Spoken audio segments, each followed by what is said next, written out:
Welcome, friend. Tonight we drift into hours of attack on Titan lore to fall asleep to. A long, quiet journey through a world built from fear, freedom, and the fragile dream that has always lived between them. Here, under the calm glow of the evening, we'll wander through the ruins of walls and the echo of Titans, tracing how a single boy's cry against the sky became the song of an entire age.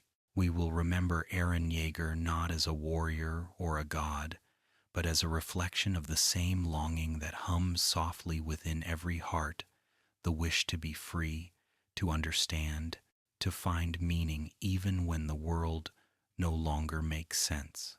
As we move slowly through each moment from the first walls to the final silence, from the birth of rebellion to the sleep of history, let your thoughts loosen, your breath slow, your body soften. The story will unfold like a dream, filled with names and places that once burned bright and now shimmer faintly like constellations of memory. Before we begin, tell me in the comments where you're listening from tonight, and if you haven't yet, please subscribe so you can return whenever sleep feels far away to this quiet world of stories. In the beginning, there was only the sound of wind brushing against stone and the whisper of leaves that had long since forgotten the world beyond the horizon, because within the vast circle of humanity's last refuge, the walls rose like eternal mountains, three colossal rings of quiet defiance named Maria, Rose, and Sina, each one taller than memory, built to keep terror away and to cradle ignorance in comfort, turning human fear into architecture so immense that even the sky seemed smaller beneath its weight, making safety into something visible, something worshipped, something believed. For 100 years, those walls stood unchallenged, surrounding a civilization that no longer knew the shape of the earth outside its borders. And in that isolation, life found rhythm again, steady, predictable, a heartbeat echoing inside stone ribs. The people learned to live not in freedom but in peace, because peace was enough, or at least it was easier to accept than curiosity. Farmers tilled fields under the shadows of titanic walls. Children ran through narrow streets, chasing the scent of bread. And the church preached that the walls were divine, gifts from God to keep his chosen safe from the darkness beyond. Safety became sacred, and ignorance became a form of faith. Yet there were always those who dreamed of the sky, who looked not up in prayer but out in yearning, imagining oceans they had never seen and mountains that existed only in stories. Among them were the scouts, those strange, reckless souls who rode their horses toward the edges of the world where humanity ended, chasing ghosts of freedom while everyone else watched them leave, like mourners watching a funeral procession. They returned rarely, and when they did, their numbers were smaller, their eyes quieter, as if they had glimpsed something too vast to name. People pitied them, called them foolish, even cursed their obsession, because belief in safety required denying that anything beyond the walls could be worth dying for. Inside the inner districts, life was gentler but colder. Aristocrats lived beneath domed ceilings and behind manicured courtyards, convincing themselves that the outer walls existed not to protect them from monsters but to separate them from the common folk. Hierarchy replaced unity, comfort replaced gratitude, and the great miracle of survival slowly decayed into complacency. Humanity, having escaped extinction, began building smaller cages within the larger one. But the truth was always there, faint and patient, waiting in the cracks of those stones, that safety built on denial is as fragile as glass, and that every wall, no matter how high, is also a promise that someday something will try to climb it. The children who grew up within those confines never saw the world's danger directly. They inherited it through lullabies and rumors. To them, titans were bedtime stories told by adults who wanted obedience, not creatures that devoured the sky. But beyond the veil of routine, nature had not forgotten. The wind that brushed the walls carried the faint scent of ruin, the echoes of footsteps that once ran free before stone became scripture. And in that stillness, beneath the surface of safety, the world trembled faintly, as if remembering that peace, too, is just the pause between catastrophes. So the people laughed and ate and worked beneath those towering sentinels of stone, their faith unbroken, their fear numbed by repetition. The soldiers at the gates stood watch, not for invaders, but for hunger, corruption, or the chaos of refugees displaced from outer regions. Even they had begun to forget the real purpose of their duty, that once, long ago, these walls were built not to separate humanity from each other, but to shield them from something so terrible that history itself tried to erase it. Every generation drifted further from that truth, until memory became myth, and myth became worship. And yet, in every story, there is always a moment before awakening, the stillness before the first crack, the breath before the scream.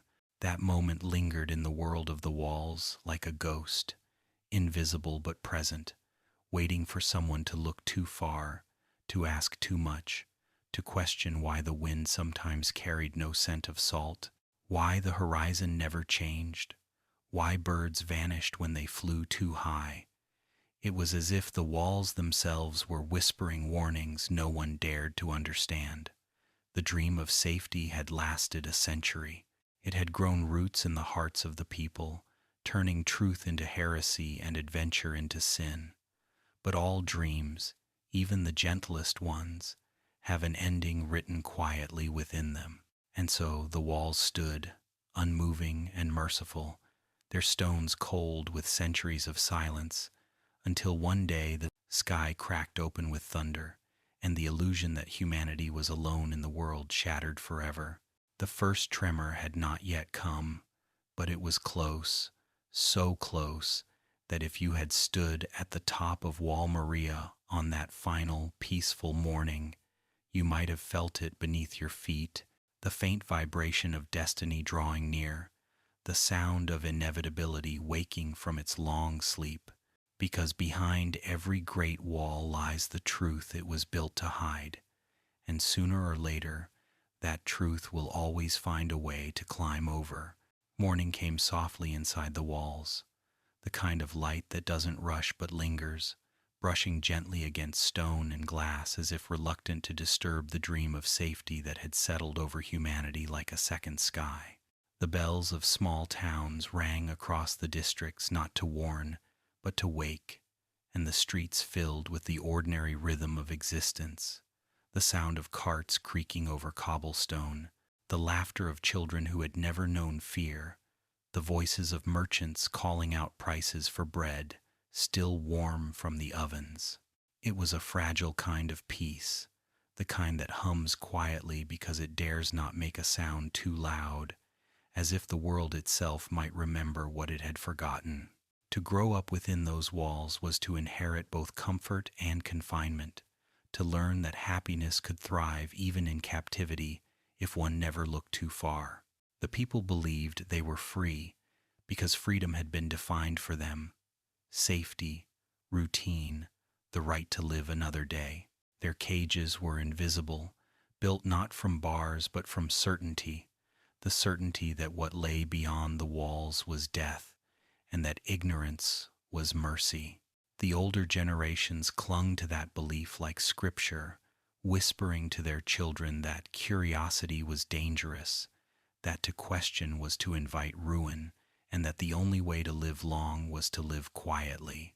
And yet, every generation births its dreamers, those who, without knowing why, look at the horizon and feel the ache of distance in their bones.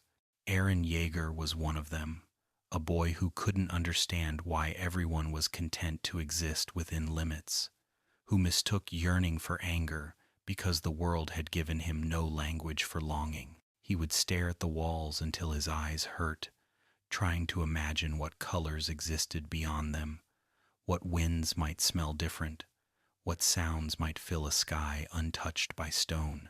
To him, safety felt like a lie, a gentle one, yes, but still a lie, and he could not forgive the world for pretending that it was enough.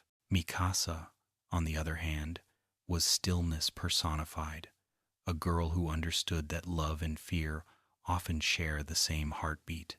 She clung to Aaron's recklessness not because she shared his dream, but because she recognized its fragility. To her, his defiance was beautiful and terrifying all at once, a flame too bright to last. And beside them stood Armin, the thinker, the quiet one who read about oceans and deserts in forbidden books, who dreamed of blue stretching farther than imagination, but who also knew that some dreams burn too hot to touch.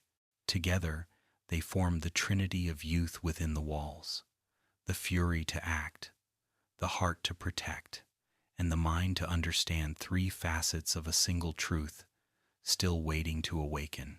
Life inside the walls continued, oblivious to its own fragility.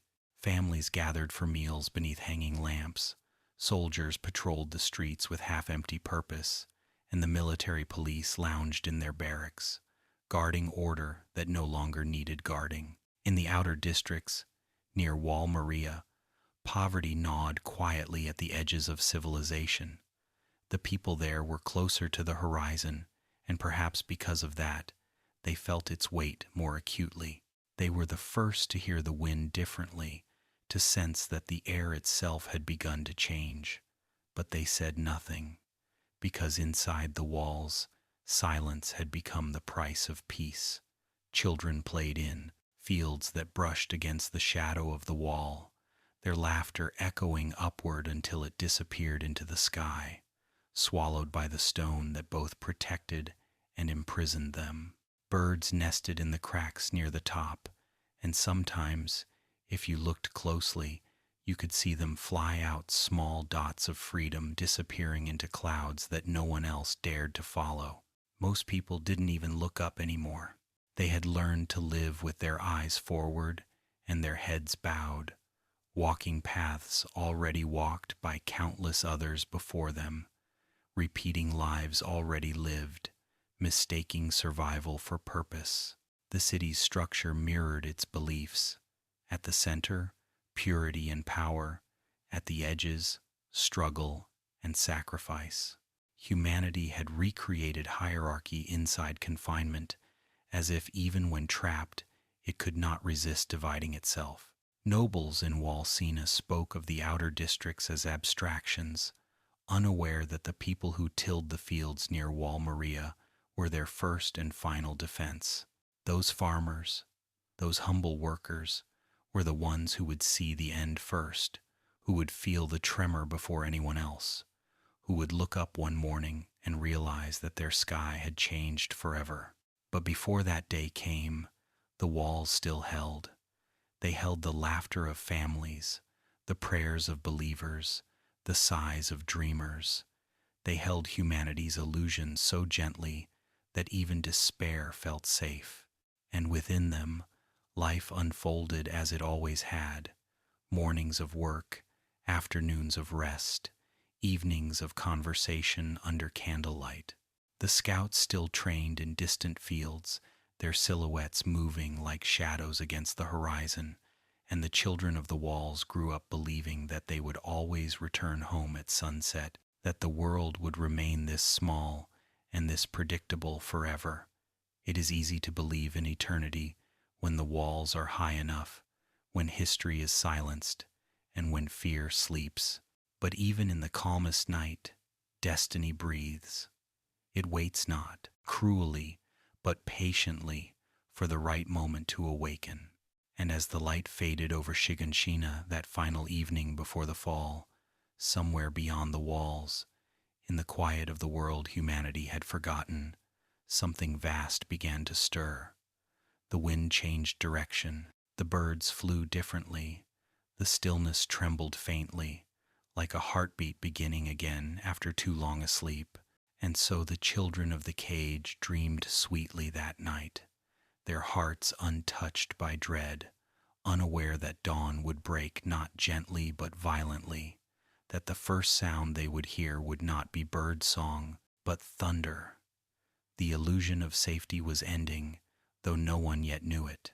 And in that brief, golden stillness before awakening, the world inside the walls was perfect, fragile, temporary, human, exactly as all dreams are before they shatter. It began, as endings often do, with a sound that didn't belong, a low, distant thunder that rolled across the quiet fields outside Shiganshina, too deep, too alive to be a storm. The morning had been ordinary, the kind of morning where life feels endlessly repeatable. Children chasing each other through dust, mothers hanging laundry in soft sunlight, soldiers at their posts out of habit rather than vigilance. Even Aaron, restless as ever, had woken to another day he swore he would escape someday, another sunrise that felt too small for the dreams inside his chest. The walls loomed above them, unmoving, eternal, and no one thought they could ever change. And yet, they were about to remember what fear sounded like. The first impact shook the ground like the heartbeat of a god, and then came the flash, a column of steam and light that split the sky, painting everything gold and white. For a moment, there was silence, the kind that doesn't soothe but paralyzes, the world holding its breath before it breaks. Then, the shadow fell, immense, impossible, human-shaped and monstrous, taller than the walls themselves. The colossal Titan stood before humanity like an accusation carved in flesh, a reminder that the monsters they feared had never truly gone away, only waited for the right moment to return. The gates of Wall Maria shattered beneath a single kick, the sound echoing through the valley like the tearing of heaven itself. Debris rained down, fire followed, and the dream of safety ended in an instant. People screamed, not in language but in instinct, the raw cry of creatures remembering what it means to be hunted, the air filled with dust, smoke, and the scent of burning stone. Soldiers scrambled to form lines, to remember orders that suddenly meant nothing. Aaron ran toward the chaos, not away from it, his young heart breaking in real time as the world he hated began to die before his eyes. Through the fog, Titans appeared smaller than the first, but no less horrifying, their faces expressionless and their movements grotesquely human. They walked through the breach like wanderers returning home, their footfalls sinking into the earth with sickening rhythm. Panic spread faster than fire, horses fled, carts overturned, and the streets became rivers of bodies moving nowhere. For the first time in a century, humanity looked up and saw itself reflected in the eyes of its devourers, fragile, terrified, alive. The soldiers of the garrison tried to fight. The blades of their gear flashed silver in the sunlight, and for a heartbeat, it almost looked heroic. But the Titans were too many, too close, and too incomprehensible. The screams of courage turned quickly to screams of despair. The people of Shiganshina fled toward the inner gate, clutching children, photographs, and faith, their prayers drowned out by the roar of destruction. The city that had stood for generations fell in hours, swallowed whole by creatures that did not hate or hunger but simply existed pure instinct, wearing human skin. In that chaos, Aaron saw his mother trapped beneath the rubble of their home, her body broken, her voice still soft. She smiled even as she begged him to go, as if she had always known this moment would come, as if she had lived her entire life for the sole purpose of giving him a chance to run. Mikasa pulled at his arm. Hannes hesitated, torn between courage and terror. And then, through the smoke, a titan appeared, its face vacant, its eyes endless. It reached down like a machine following a script written in blood. The world went silent except for Aaron's scream, a sound too human for words, the sound of innocence ending. They escaped, carried away on Hannes's trembling back, the gate closing behind them as the last light of Shiganshina burned orange in the distance. Behind that wall of fire, everything that had defined Aaron's childhood turned to ash. His home, his mother, his belief in safety. In its place grew something fierce and wordless, the seed of vengeance, the birth of obsession. He looked back one last time and swore to kill them all, to tear down every titan until freedom was real. He didn't yet understand that vengeance and freedom are twins, both born of loss, both destined to consume their creator.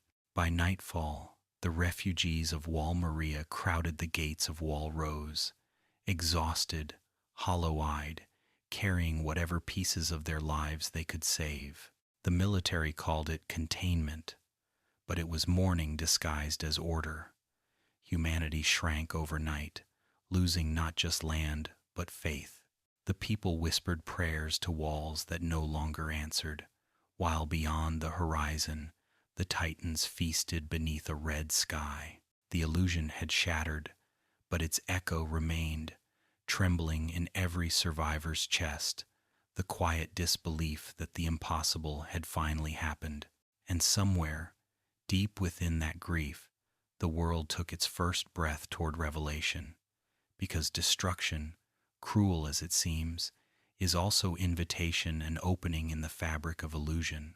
For the first time, the people of the walls began to ask why the titans came, why the world had confined them, why safety had demanded ignorance.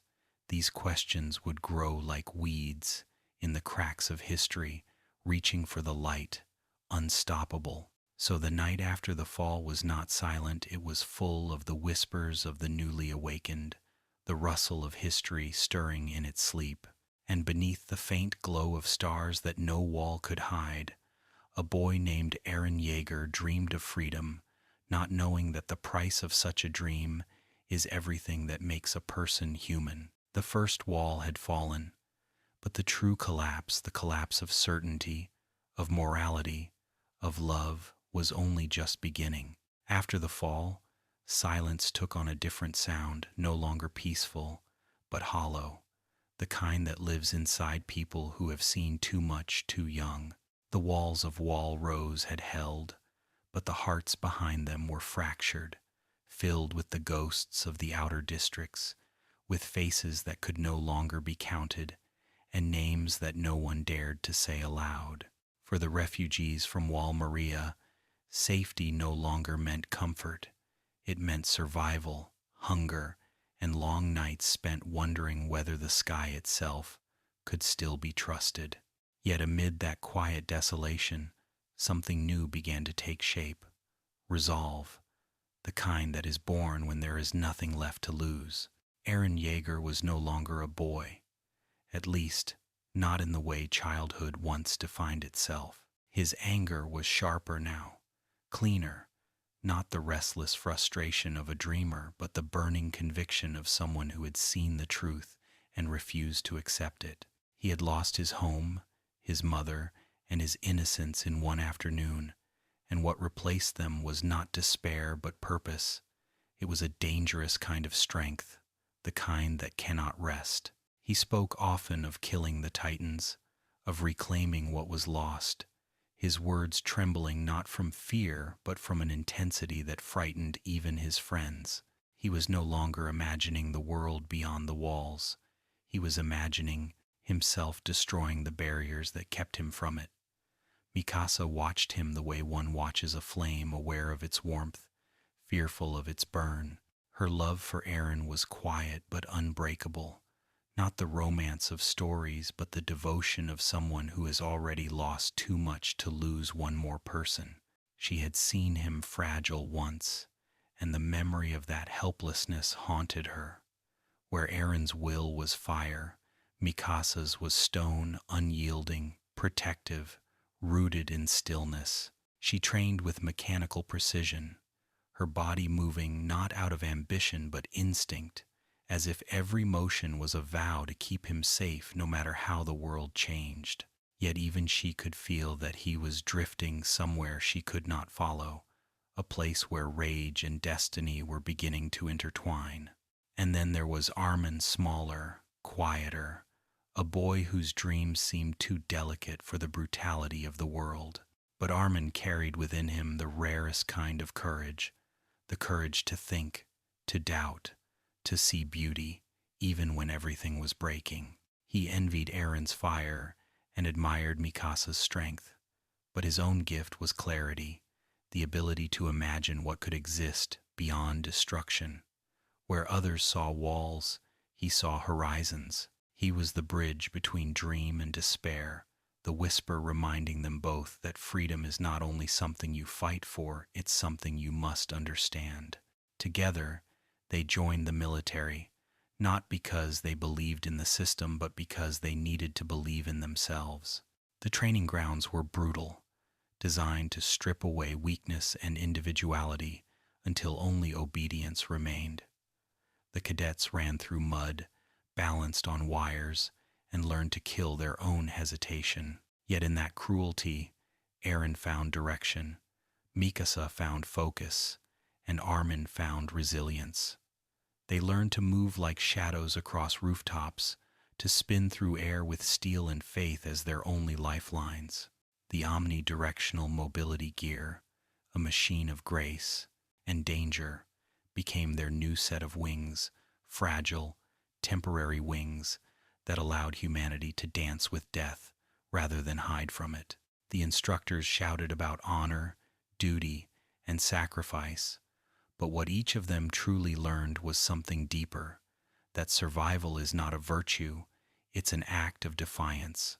Every successful mission, every titan struck down would be a whisper against inevitability, a small rebellion against the cruelty of fate. Among the cadets, bonds formed quickly. Laughter returned in cautious bursts between drills. They found comfort in shared exhaustion, in bruises that meant they were still alive. And for the first time since the fall, the idea of a future no longer felt impossible, fragile, perhaps, but worth fighting for. Yet beneath the surface of training and camaraderie, the shadows of destiny deepened. Aaron's dreams began to shift, haunted by flashes of memory and visions that didn't belong to him. Keys he didn't understand, voices he couldn't place. Sometimes he would wake in the barracks at night, sweating and trembling, his heart pounding as if it remembered something his mind could not. Mikasa would steady him, Armin would reason with him, and for a few hours the world would feel small and manageable again. But the truth that waited in those dreams was already moving closer, unseen but inevitable. When graduation came, the three of them stood among the top of their class, their futures divided by choice and circumstance. The scouts offered freedom, the garrison offered stability, and the military police offered safety within the inner walls. Most cadets, weary of fear, chose comfort, but Aaron, Armin, and Mikasa chose the scouts, chose uncertainty, chose sky. It wasn't heroism, it was necessity. They could no longer pretend to live behind stone. For them, survival was not enough, they needed meaning. As they took their oaths beneath the rising sun, their faces lit by the glow of firelight and determination, they didn't yet know what awaited them, the battles, the betrayals, the revelations that would unmake everything they believed. But for that moment, they were whole again. Three children who had lost everything now stood reborn as soldiers, still dreaming of freedom, still believing that courage could rewrite fate. The walls around them remained unbroken, but within their hearts, something vast had already begun to crumble. And beyond the edges of the known world, where the wind carried whispers of history too heavy to name, something ancient stirred in response, as if the earth itself had felt their resolve and was waiting to see whether the children of the cage were ready to become the architects of its collapse. No one could remember the first time a Titan appeared, not truly, because history itself had been rewritten by fear, reshaped by generations of silence, until the truth became myth, and myth became warning.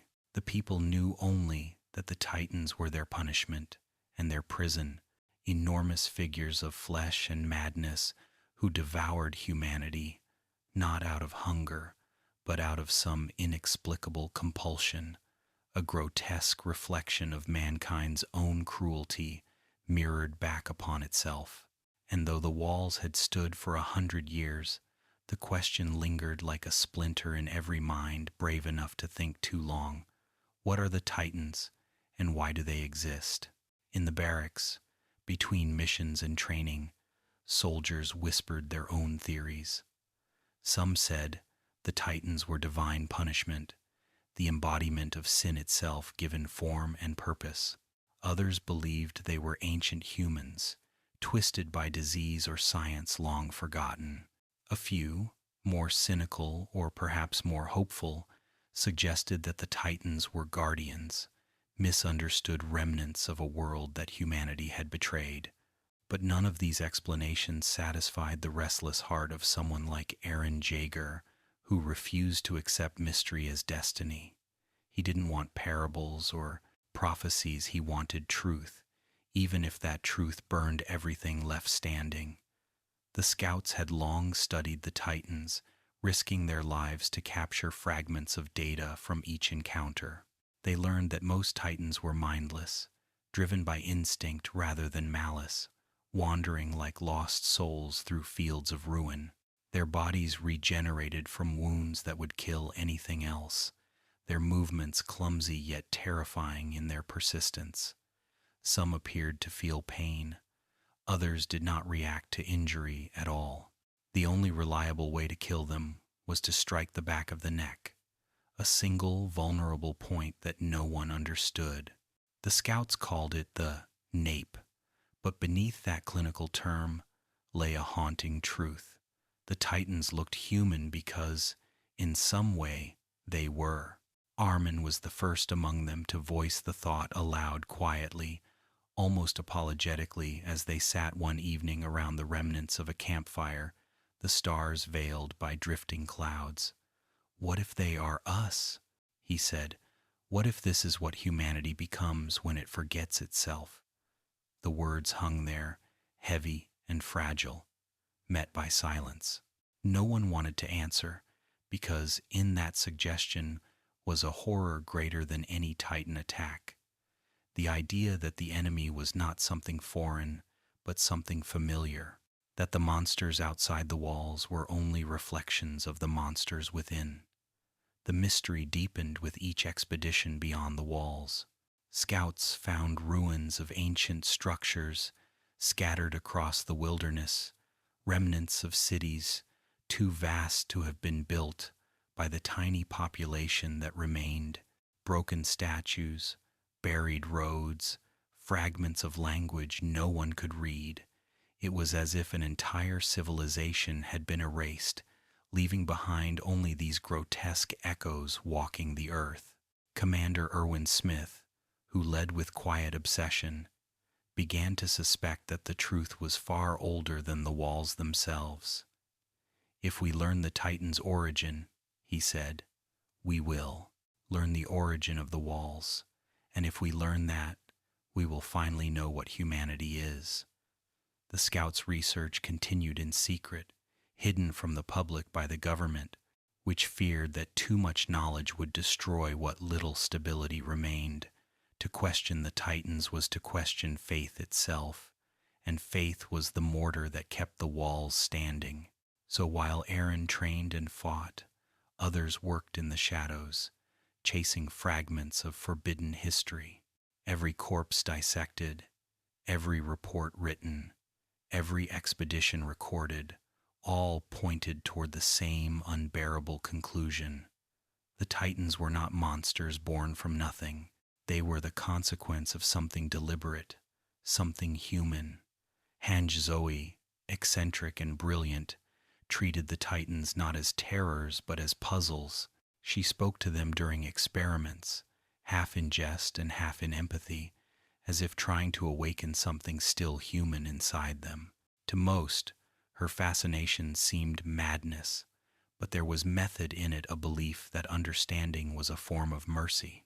And when one of her captured Titans showed a flicker of recognition, however brief, it changed her forever. It was there, in that laboratory of screams and steam, that the boundary between human and Titan began to blur, that compassion and horror became indistinguishable. Meanwhile, Aaron's dreams grew darker.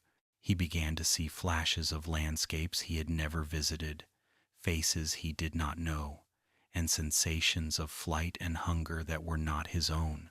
He would wake, trembling, certain that the Titans were calling to him not as enemies, but as something else, something he couldn't yet name. It was as if his blood remembered what his mind could not, and the answer, still buried, pulsed quietly beneath his skin. There was a reason he had survived that first attack. There was a reason his hatred felt so personal. Every question about the Titans led to another about humanity. Why did the walls resemble the flesh of the monsters themselves? Why did the church guard its secrets so fiercely? And why did those who asked too loudly always seem to vanish? The scouts kept pushing, not because they were fearless, but because they understood that ignorance is only another kind of death. Every expedition was a prayer to knowledge, every fallen soldier a line in a book that had not yet been written. And as the years passed, one thing became clear. The Titans were not the end of the world. They were the evidence of it. A mirror turned backward, reflecting a history so monstrous that humanity had chosen to forget rather than face it. The Titans were not destroyers. They were reminders. The night before another expedition, as the scouts prepared to ride beyond Wall Rose once again, Aaron stood watching the stars with Armin beside him. The boy who once dreamed of the sea now dreamed of truth, and though the wind was cold, it carried a promise that the world was larger than its nightmares, that somewhere beyond the reach of monsters, answers waited. "We'll find out what they are," Aaron said quietly, "and when we do, we'll finally be free." He didn't yet know how close he was to that truth, or how terrible it would be when it came, because the secret of the Titans was not waiting in the wilderness. It was sleeping inside the walls, and inside him, waiting to wake. In the years that followed the fall of Wall Maria, humanity rebuilt not in strength, but in resolve, a quiet, trembling kind of determination, born not from victory, but from the refusal to disappear. And from that determination came the next generation of soldiers, children of ruin, who had never known true safety, only the echo of it. They were the 104th Cadet Corps, a collection of orphans, idealists, and wanderers, each carrying their own reason for standing beneath the open sky. Some joined for glory, some for duty, some for survival, and a few, like Aaron, because there was nothing left but the need to fight. The training grounds lay between walls and wilderness, a strip of land where hope and fear shared the same horizon. The recruits awoke before dawn, their breaths white against the chill, their muscles aching before they had names for their exhaustion. Sergeant Instructor Keith Shaddis ruled their days with stern precision, his voice echoing through the barracks like thunder. But beneath his cruelty lived a strange mercy. He was a man who had once dreamed of freedom himself, and had learned how fragile that dream could be. He saw pieces of his younger self in their eyes, and hated it, not out of malice, but out of pity. Aaron stood out quickly, not for his skill, but for his intensity. He fell, stumbled, failed, and rose again with a kind of stubborn faith that bordered on madness. Every mistake was fuel, every bruise a reminder of the promise he had made to a world that had taken everything from him. When others grew weary, he burned brighter, even when that fire threatened to consume him. The instructors saw recklessness, his friends saw courage, but Mikasa saw something else, a boy running toward destruction with open arms, unaware that his rage would someday become his burden. Mikasa, on the other hand, was near perfect from the start. Her balance, precision, and calm under pressure made her a natural prodigy. The others admired her but also feared her, sensing that her strength was born not of ambition, but of loss. She trained in silence, moving with a grace that felt both beautiful and lonely. Her eyes rarely softened, except when they found Eren across the field, his figure small but unwavering. In those moments, her expression would change not to joy, but to something quieter, a kind of peace that existed only when he was within sight. And then there was Armin, thoughtful, hesitant, often doubting his worth. In the physical trials he struggled, in the strategy exercises he shone. He saw patterns others missed, possibilities others ignored. When the instructors dismissed him as weak, he studied harder. His mind became his weapon, his understanding, his armor. It was Armin who began to realize that strength, without reason, was nothing more than repetition. He envied Mikasa's skill and admired Eren's fire, but he knew that neither could exist without balance, that without understanding, even courage becomes cruelty. Around them gathered the faces that would shape their journey. Jean, who dreamed of an easy life within the inner walls but found himself drawn to leadership despite his cynicism. Sasha, the farm girl whose laughter somehow survived starvation and sorrow. Connie, loyal and simple-hearted, always quick to follow and slower to lose hope. Reiner and Bertolt, steady and mysterious, carrying secrets heavier than their own armor. Annie, silent and unreadable, whose every movement spoke of precision and restraint, as though she were acting out a script she could not change. Together, they formed a strange, imperfect family, a mirror of humanity itself, divided yet bound by necessity. Training with the omnidirectional mobility gear was the moment every cadet met their own fear. The first leap into open air, the hiss of gas, the pull of gravity. It was an act of surrender disguised as control. To fly between the trees required not only strength but trust. Trust in the machinery, in the air, and most of all, in oneself. Many fell, some never rose again. Eren fell more than most. But one afternoon, after countless failures, something shifted. He found the rhythm between tension and release, the delicate harmony of motion that separated the living from the fallen. The moment his feet left the ground and his balance held, the others cheered, and for the first time in years, Eren smiled without anger. It was fleeting, but it was real. The nights were filled with exhaustion, and talk dreams whispered between ration meals and firelight. They spoke of what they would do after graduation, of what the world might look like if the Titans were ever defeated. Sasha spoke of eating until she couldn't move. Jean spoke of city life and comfort. Armin spoke of the ocean. When it was Eren's turn, he said simply, "I want to see what's outside." It wasn't grandeur. It was longing, pure and unfiltered.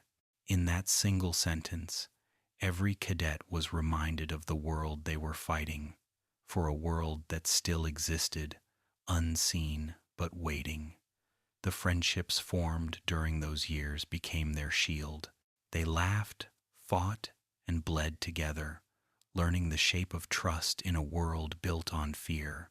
But there were cracks even then, moments when someone's gaze lingered too long on the horizon, or when Annie's voice, quiet and careful, asked questions that felt too deliberate.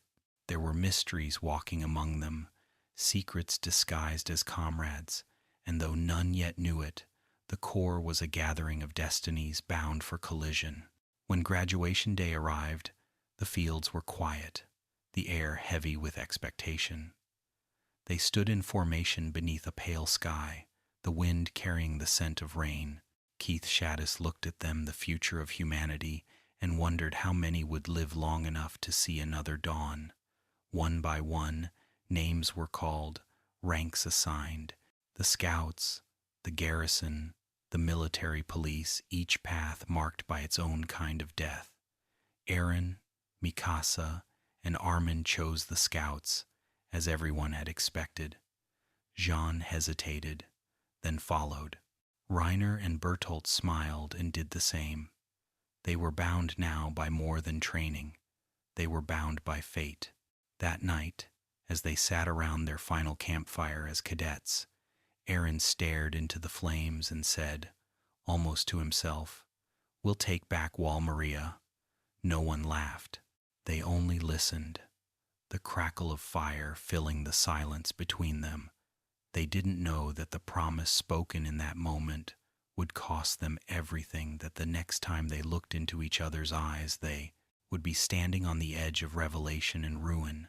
For now, they only had the quiet warmth of youth and the illusion of tomorrow, still untouched by the truth that waited beneath the ground they slept on. And far away, beyond the walls and the fields, something ancient stirred again, a memory moving through the veins of the earth, whispering to itself, soon.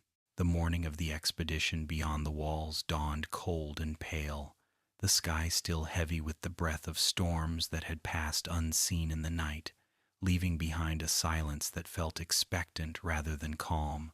The scouts gathered at the gates like shadows poised to dissolve into the horizon, their horses restless, their hearts steady only by will. For many of the newly graduated members of the 104th Cadet Corps, this was the first time they had seen the open land stretch beyond the walls, endless, wild, untamed. The grass rippled under the wind like the sea Armin had always described, but unlike the sea, it carried no comfort, only distance and danger. It was beautiful in the way that fear is beautiful, vast enough to make every human heart feel small. Aaron rode among them now, no longer the boy from Shiganshina, but not yet the soldier he wanted to become, his eyes fixed on the world before him, as if daring it to break him again.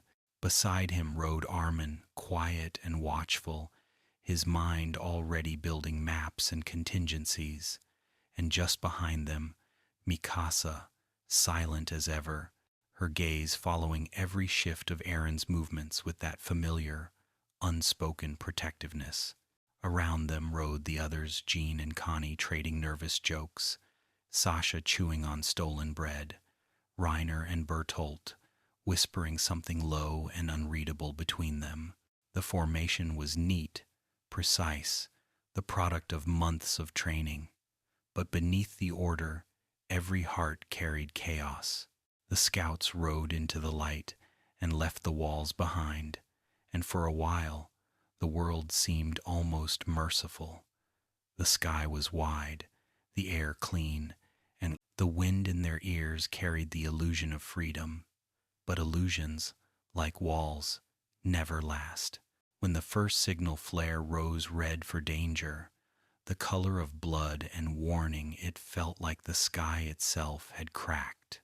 Somewhere at the edge of the formation, a titan had appeared, faster than most, deliberate in its pursuit.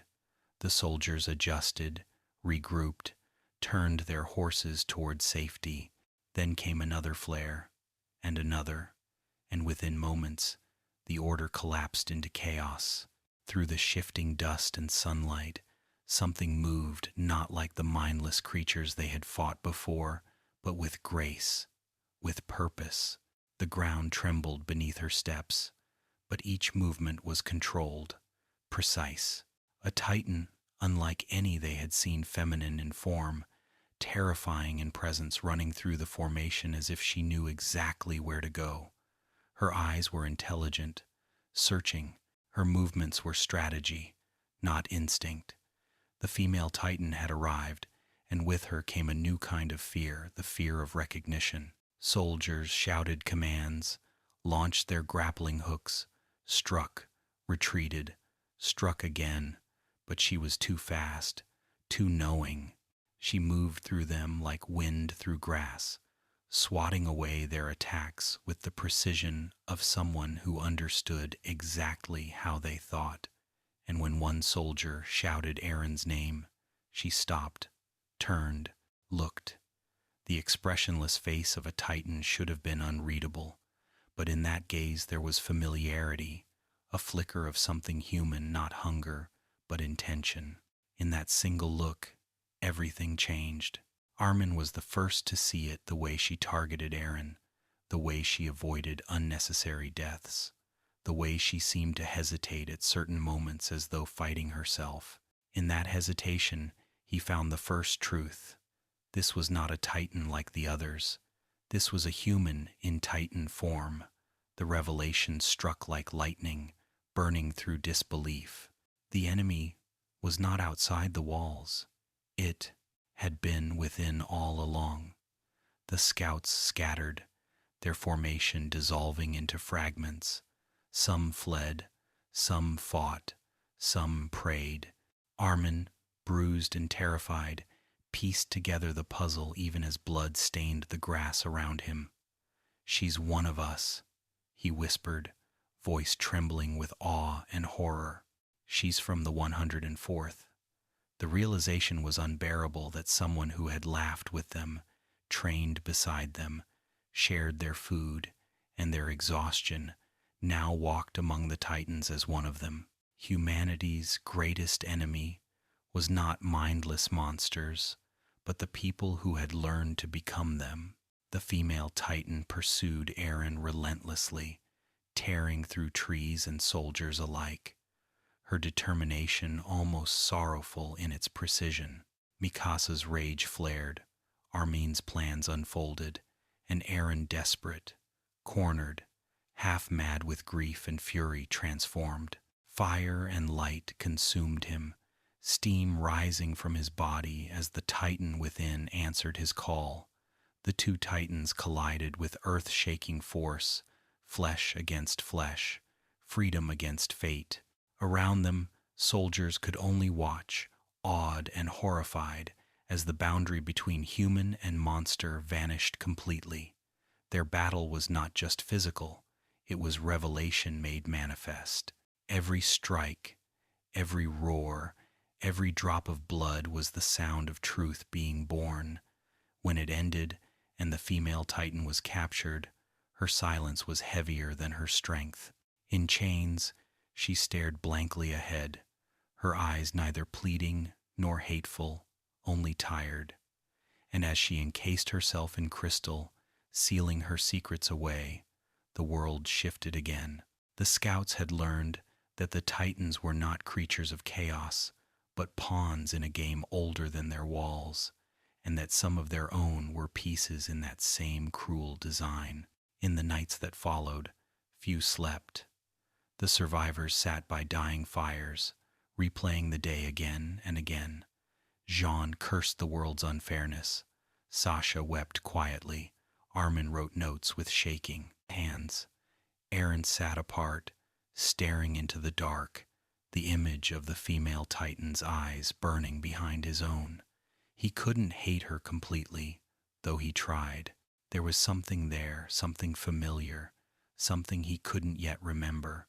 And miles away, encased in her crystal prison, Annie Leonhardt slept without dreaming, caught between guilt and peace, between what she had chosen and what she could never undo. Her stillness was not surrender but endurance, the pause before a truth too heavy to awaken yet.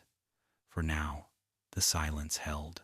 But beyond it, The world was already moving toward revelation, its pulse quickening beneath the surface, its history whispering louder with every heartbeat. There is more.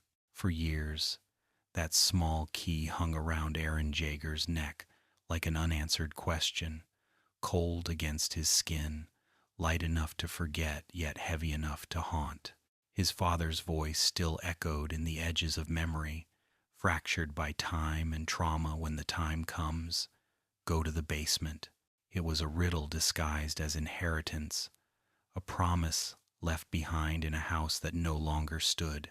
And so it waited, buried beneath the rubble of Shiganshina, beneath years of failure, beneath fear, beneath hope, a secret sealed not by locks or walls, but by destiny itself. The world above moved on, bloodied and bewildered, chasing survival with trembling hands. The scouts fought, the titans killed, the government lied, humanity's illusions splintered faster than it could repair them. Yet the key endured, gleaming faintly against Aaron's chest each time the light shifted, each time the air grew still. It was a reminder that truth, once given shape, cannot be destroyed, only delayed. Commander Irwin Smith understood that better than anyone. He was a man built of questions, a leader whose every decision carried the weight of 1,000 dead and the quiet madness of a seeker who could never stop searching. There is something the government fears more than the titans, he once said, and it lies in that basement. For him, Shiganshina was not merely a battlefield, it was a door. Behind it waited the answer to everything the world refused to understand. The titans, the walls, the past, and perhaps even the reason for human existence itself. The scouts prepared for their return to Shiganshina with reverence and desperation, as if preparing not for war but for revelation. The air around them seemed charged, thick with the electricity of fate. Every soldier who mounted a horse that day knew they were riding toward something final, though none could yet name it. Some rode with courage, others with resignation, all of them aware that the truth, whatever it was, would demand blood as its price. For knowledge in their world was never free, it was bought with sacrifice, always. The journey back through the ruins was both haunting and holy. The fields where the titans had once feasted were now silent, overgrown with grass that swayed gently in the wind, reclaiming the bones of a civilization that had nearly forgotten how to live. Shiganshina lay ahead, a scar upon the landscape, its broken houses standing like gravestones to a memory no one could fully bury. As they approached, Aaron felt something in his chest, tighten fear, yes, but also anticipation, like the moment before a door opens onto light too bright to look at. The battle for Shiganshina was not just another mission. It was destiny meeting consequence. The colossal titan returned, the armored titan beside him, and the world narrowed once more to the sound of thunder and blood. The scouts fought with the desperation of those who knew there would be no second chance. Armin's mind blazed with strategy, Hange's fire burned with conviction, and Mikasa fought with that silent, relentless grace that bordered on sorrow. The air filled with steam and screams, with the smell of iron and ash. The walls that had once protected now stood as tombstones for the dying. Armin's sacrifice, the boy who dreamed of the sea, became the bridge between despair and victory. His body burned in the heat of the colossal titan's blast, and for a moment all hope seemed lost. But hope, in this world, has always been the quietest form of defiance. When the dust cleared, and Aaron stood victorious amid the ruin, the key still hung against his chest, unbroken, untouched by fire. It was waiting. It had always been waiting. When the last echoes of battle faded, when Levi made his choice and Irwin lay still with eyes that had finally seen enough, the survivors turned their gaze to one place, Aaron's old home, still half buried under stone and silence, The house that had begun everything now stood as the gateway to the truth. Aaron's hands trembled as he inserted the key into the lock, his breath uneven, the air thick with dust and destiny. But when he turned it, the lock did not move. The door had long since been broken open, the mechanism rusted. The key, it turned out, was never meant to open it. It was a symbol, a guidepost, a promise that the truth would only reveal itself when the world was ready to bear it. They descended into the basement together, steps slow, air heavy, each creak of the stairs like the turning of a page long sealed. Shelves lined the walls, books, maps, letters untouched by time. It was the smell that struck them first, the scent of paper, of history, of something real in a world that had thrived on illusion. Aaron lifted a book and opened it. The pages were filled not with scripture, but with photographs, images of people dressed strangely, smiling in sunlight, standing beside machines they had never seen. A world beyond the walls, a world that had once been theirs. The silence that followed was not confusion, it was revelation. The Titans were not divine punishment. Humanity was not trapped by God. The walls were not the edge of creation. They were cages built by men to contain other men. The world outside had never disappeared. It had forgotten them. In that moment, the horizon expanded beyond comprehension. Aaron's hands shook as he held the evidence of truth, his father's handwriting staring back at him, explaining everything, the history of Eldia and Marley, the Titans as weapons, the sins and the suffering that had led to this endless cycle. The Titans were born from humanity's cruelty, not divine wrath. They were the inheritance of war, of pride, of memory turned into curse. Armin wept quietly. Mikasa said nothing. Aaron simply stood there, feeling the weight of every generation pressing down on his shoulders, crushing and awakening all at once. The truth had finally been found, but it did not set them free. It only made the cage larger, because now they knew the walls were not the end of the world. They were the beginning of it. Above them, the sky darkened as if in mourning. The key, at last, had done its work not by opening a door, but by unlocking the heart of history itself. And as Aaron closed the book and looked toward the horizon, he understood what his father had meant all those years ago. To find freedom, you must first destroy everything that binds you. The world beyond the walls awaited, vast, cruel, and waiting to remember them. When the truth escaped the basement, it did not explode, it seeped. It spread through whispers, through trembling pages, through the haunted eyes of those who had seen too much to sleep easily again. Knowledge does not roar when it arrives. It hums, it lingers, it waits for hearts to catch up. And so the world within the walls began to tremble, not from Titans, not from war, but from understanding. Everything they had believed, prayed to, and built their lives upon was undone by ink and memory. The Titans were not gods or devils. They were humans, reshaped by hate, bound by history, and used as weapons in a war older than their ancestors' bones. And above them all, like a shadow, cast by the truth itself, stood the figure known as the Beast Titan. He appeared on battlefields like a rumor given form, impossibly calm, impossibly tall, his body covered in thick fur, his eyes intelligent, not the dull gaze of a monster, but the deliberate stare of a thinker. His movements were precise, measured, almost curious. He crushed soldiers not as prey but as obstacles, swatting them aside with the detached fascination of someone observing an experiment. To the scouts, he was an enigma. To Aaron, he was something worse, a reflection. For this Titan spoke. His voice was not a growl or a scream, but language, cold and articulate. "It's a shame," he said once, as he ended lives with effortless cruelty, "that you were born on the wrong side of the walls." That one sentence shattered any illusion of ignorance. The Titans were not mindless. They were organized.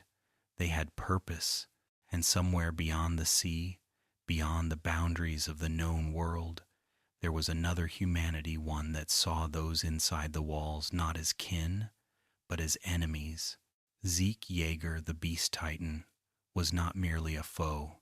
He was blood, Aaron's blood, his half-brother, a child of the same father, carrying the same inheritance, walking a different path toward the same horizon. Where Aaron burned with the fire of freedom, Zeke moved with the stillness of inevitability. He believed that to end the curse of Titans, humanity itself must end, that mercy meant extinction. His rebellion was not against the oppressor, but against the concept of life itself. An echo of despair passed down through generations, and yet, in his own twisted way, he sought peace.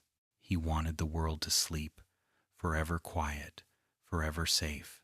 When Levi Ackerman first faced him, it was not battle but revelation, the perfect soldier meeting the perfect strategist, two embodiments of human extremes.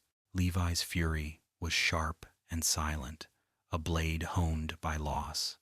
Zeke's calm was infuriating, his voice almost gentle as he massacred. When Levi struck, cutting through trees, blood, and thunder, it was as if rage itself had found form. He carved through the Beast Titan's arrogance, leaving behind a trail of vengeance so clean it felt like poetry. But even in defeat, Zeke smiled, because he knew something Levi did not. Wars are not won by blades, but by ideologies, and his had already taken root in Aaron's veins. Back within the walls, the scouts tried to digest what the truth had made of them. They were no longer defenders of humanity. They were remnants of a forgotten nation, heirs to sins they never committed. Eldians, subjects of Ymir, descendants of both oppressor and oppressed. The lines that once defined good and evil had blurred into a fog of tragedy. Some soldiers drank to forget, others prayed harder than before, as if repetition could rebuild meaning. But the world had changed too much for comfort to return. They had learned the terrible secret of the Titans, and there was no unlearning it. For Aaron, the revelation of Zeke's existence was more than shock, it was confirmation. His father had hidden not only knowledge, but bloodlines, families, choices that rippled across generations. The father he had once worshipped became a stranger, his memories tainted by betrayal, and yet, even through the anger, a strange pull lingered, an understanding that Zeke was not wrong to see humanity's pain, only wrong in how he sought to end it. Where Zeke wanted silence, Aaron wanted song. Both were seeking release, and both would burn the world to find it. Aaron began to change then, subtly at first. His eyes grew quieter, his voice more measured, his words heavier. The boy who had shouted of vengeance now spoke of necessity. The line between dreamer and destroyer blurred with each passing day. Mikasa felt it in the way he looked through her rather than at her. Armin saw it in the weight of his silences. He was no longer fighting for humanity, he was fighting from it, as if standing at a distance, already beyond the point of no return. Meanwhile, Zeke moved unseen, manipulating alliances, weaving his ideology into the fabric of both Marley and Eldia. His plan was not conquest but erasure, to use the founding Titan's power to sterilize all subjects of Ymir, ending their suffering by ending their lineage. It was mercy made monstrous, logic sharpened into apocalypse. To him, it was salvation. To Aaron, it was cowardice. But to the world beyond the sea, the nations watching, Waiting, it was irrelevant. For them, both sides were monsters, both born from the same curse. The beast titan became a symbol of inevitability, that every rebellion becomes its opposite, that every act of salvation hides a shadow. His presence was proof that bloodlines can bind more tightly than loyalty, that truth can divide more deeply than lies. He was not evil. He was weary of cycles, weary of hatred, weary of the endless repetition of violence disguised as justice. And in his weariness, he sought peace by undoing everything. When their paths finally crossed again, Aaron looked at Zeke, not with hatred, but recognition. "You want to save them," he said quietly, "but I want them to live." And in that simple division of philosophy, two brothers became two gods of a dying world, one offering oblivion, the other chaos. Between them stood the remnants of humanity, trembling, praying for deliverance that would never come. The beast titan's roar still echoed across the plains long after his form had vanished, not as threat, but as memory, a sound that carried through time like a warning, like a question. What is the difference between mercy and surrender? The world offered no answer, only wind, and the soft, unending hum of rebellion, repeating itself again and again until even history forgot who was right and who was merely the last one standing. The world beyond the sea was not freedom. It was another cage, wider and crueler, gilded with progress and poisoned by fear. For those who had lived their whole lives within the walls, it had been easy to imagine the outside as something wholly endless: blue skies, new lands, possibilities unbound. But when the truth unfolded, when the maps were spread and the nations were named, the horizon did not look like salvation. It looked like history repeating itself, written in different languages but carved from the same suffering.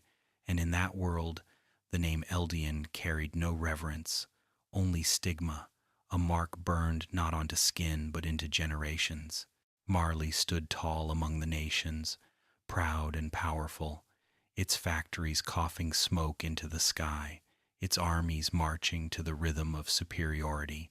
They called themselves saviors of civilization, bearers of order in a world still trembling from ancient wars. But their power was borrowed, drawn from the very monsters they claimed to control. The Titans were their weapons, their engines of fear, their reminders that history had teeth. The Eldians, descendants of those once blessed and cursed by Ymir, were the vessels of that power, enslaved, despised, used as tools to wield destruction in the name of protection. It was the old story told again, dressed in uniforms and propaganda instead of faith and scripture. The warrior program was born from that hypocrisy: children chosen to inherit titans, trained from the age when innocence should still have been sacred, told that to become monsters was the highest form of patriotism. Among them stood 4 names that the world inside the walls would one day curse and mourn: Reiner Braun, Bertolt Hoover, Annie Leonhardt, and Marcel Galliard. They were the warriors of Marley, handpicked to infiltrate, to destroy, to deceive, carrying within them both the power of gods and the fear of children. Reiner, strong and kind-hearted, had joined to bring honor to his mother, to earn her a place among the Marleyans who scorned her. His dream was not conquest but belonging. He wanted to be seen, to be accepted, a boy who thought obedience could buy humanity. Annie, cold and distant, trained for survival alone, her father's desperate love, a weight that made every breath feel like debt. Bertolt, gentle and uncertain, followed because he didn't know how not to. His strength was immense, but his will was fragile, bending under the expectations of others. Marcel, the eldest, carried the burden of leadership, the secret guilt of knowing what his choices would cost. Their mission was simple on paper, impossible in reality: infiltrate the island of Paradise, locate the founding Titan, and return it to Marley. But missions written in ink ignore the softness of hearts. The moment they set foot on the island, the world began to unravel. A single mistake Marcel's sacrifice to save Reiner rewrote the script. Guilt took root in Reiner's soul that day, growing like rot. He became two people: the loyal warrior and the false soldier, the destroyer and the protector, trapped between the roles he played and the boy he had been. His identity fractured quietly, each battle carving a deeper line between who he was and who he pretended to be. Inside the walls, Reiner, Bertolt, and Annie lived among their enemies, ate with them, trained with them, laughed beside them. They watched the people they were meant to annihilate and saw not devils, but reflections. It was the cruelest lesson that indoctrination collapses in proximity. The island demons were human, flawed and beautiful, capable of kindness and cruelty just like anyone else. Reiner began to break then, not from fear but from empathy. He carried two truths that could not coexist: that he was a soldier of Marley and that his friends were not monsters. That dissonance tore at him until he no longer knew which side of the wall he belonged to. Bertolt, ever quiet, bore his own burden, the unbearable knowledge of what they had done. When he destroyed Wall Maria, when he saw the flames and heard the screams, something inside him died.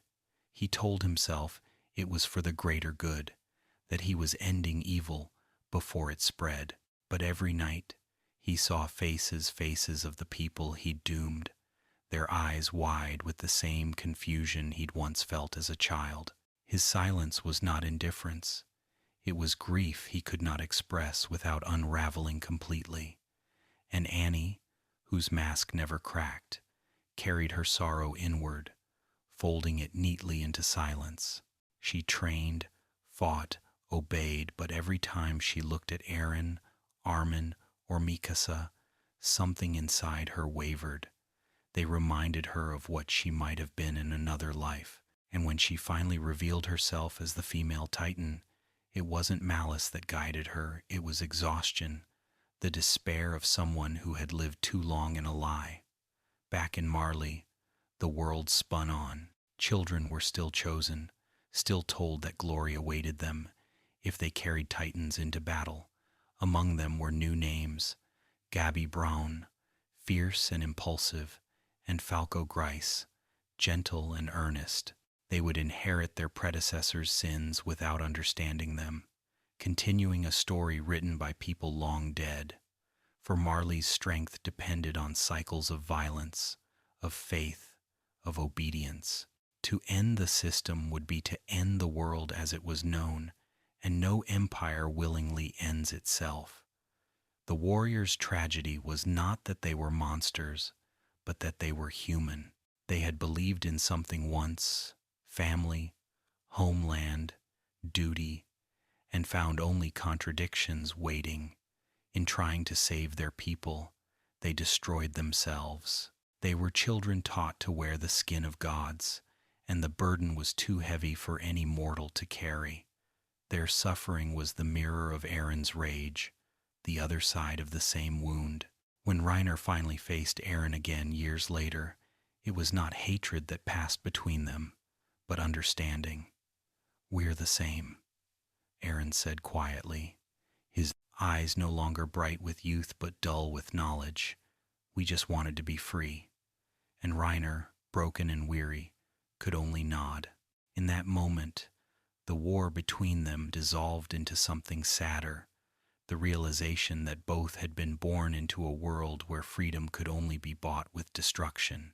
The world of Marley and the island of Paradise were not enemies by choice.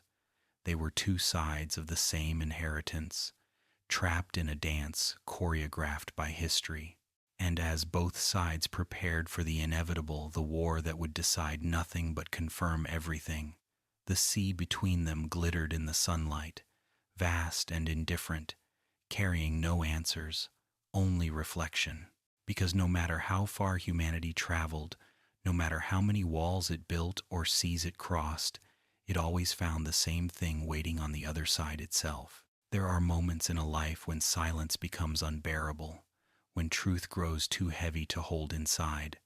When the world bends around, one will strong enough to reshape it. For Aaron Jaeger, that moment came slowly, like dawn bleeding through cloud, not sudden, but inevitable. The boy who once shouted at the sky now spoke softly, the fury still there but buried beneath something colder, something clearer.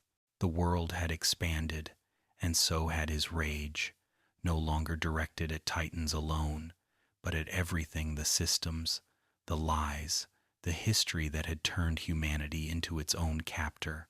His hatred was no longer personal. It was philosophical, vast, almost divine. The victim had become the vessel.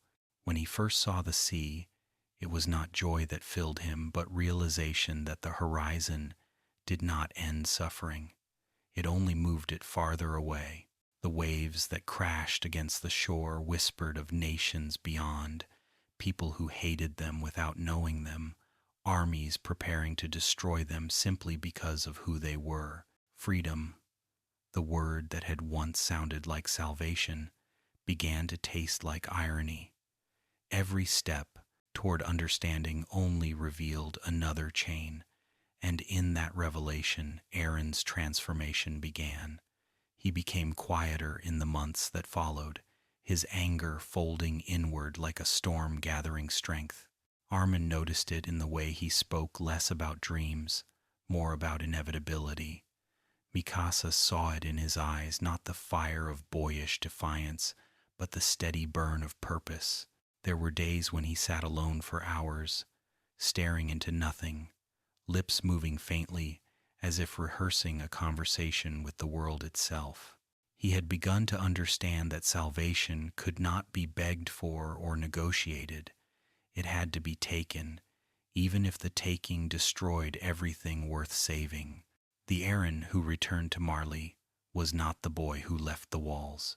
His body was the same, his voice recognizable, but something essential had changed, a quietness that wasn't peace, a calm that came from having already accepted the cost.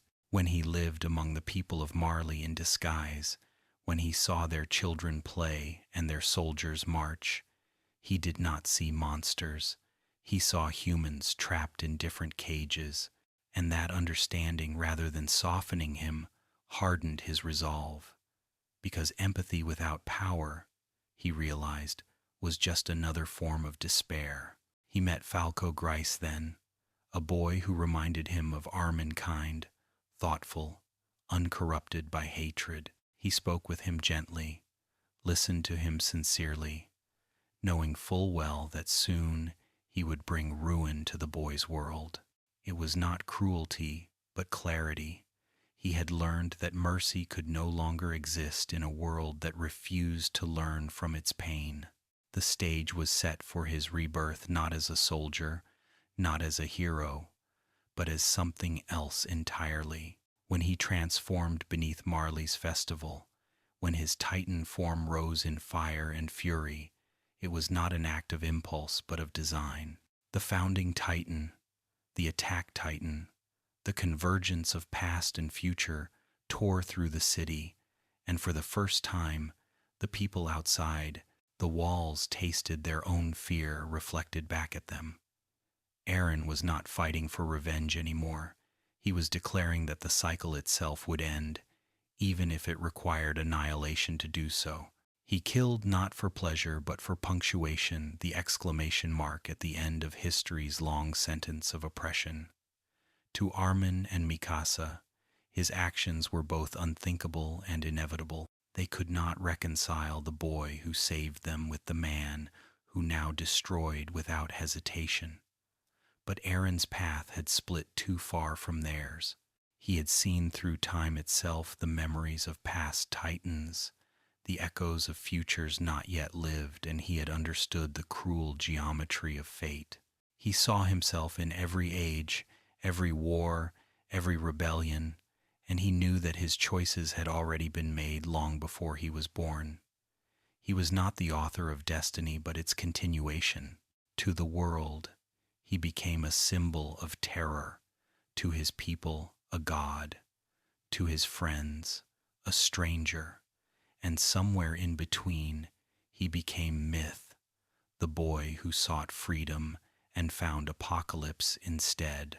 He carried the weight of Ymir's will, of every Eldian's sorrow, of his father's sins, and his brother's ideology, all twisting together inside him like threads of a tapestry that could only be completed by unraveling itself.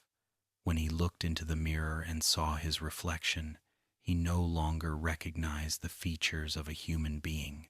He saw every face he had ever loved, every face he had ever killed, merging into one. In that merging was the answer he had sought all along, that freedom was not about walls or enemies or nations, but about ending the inheritance of suffering altogether.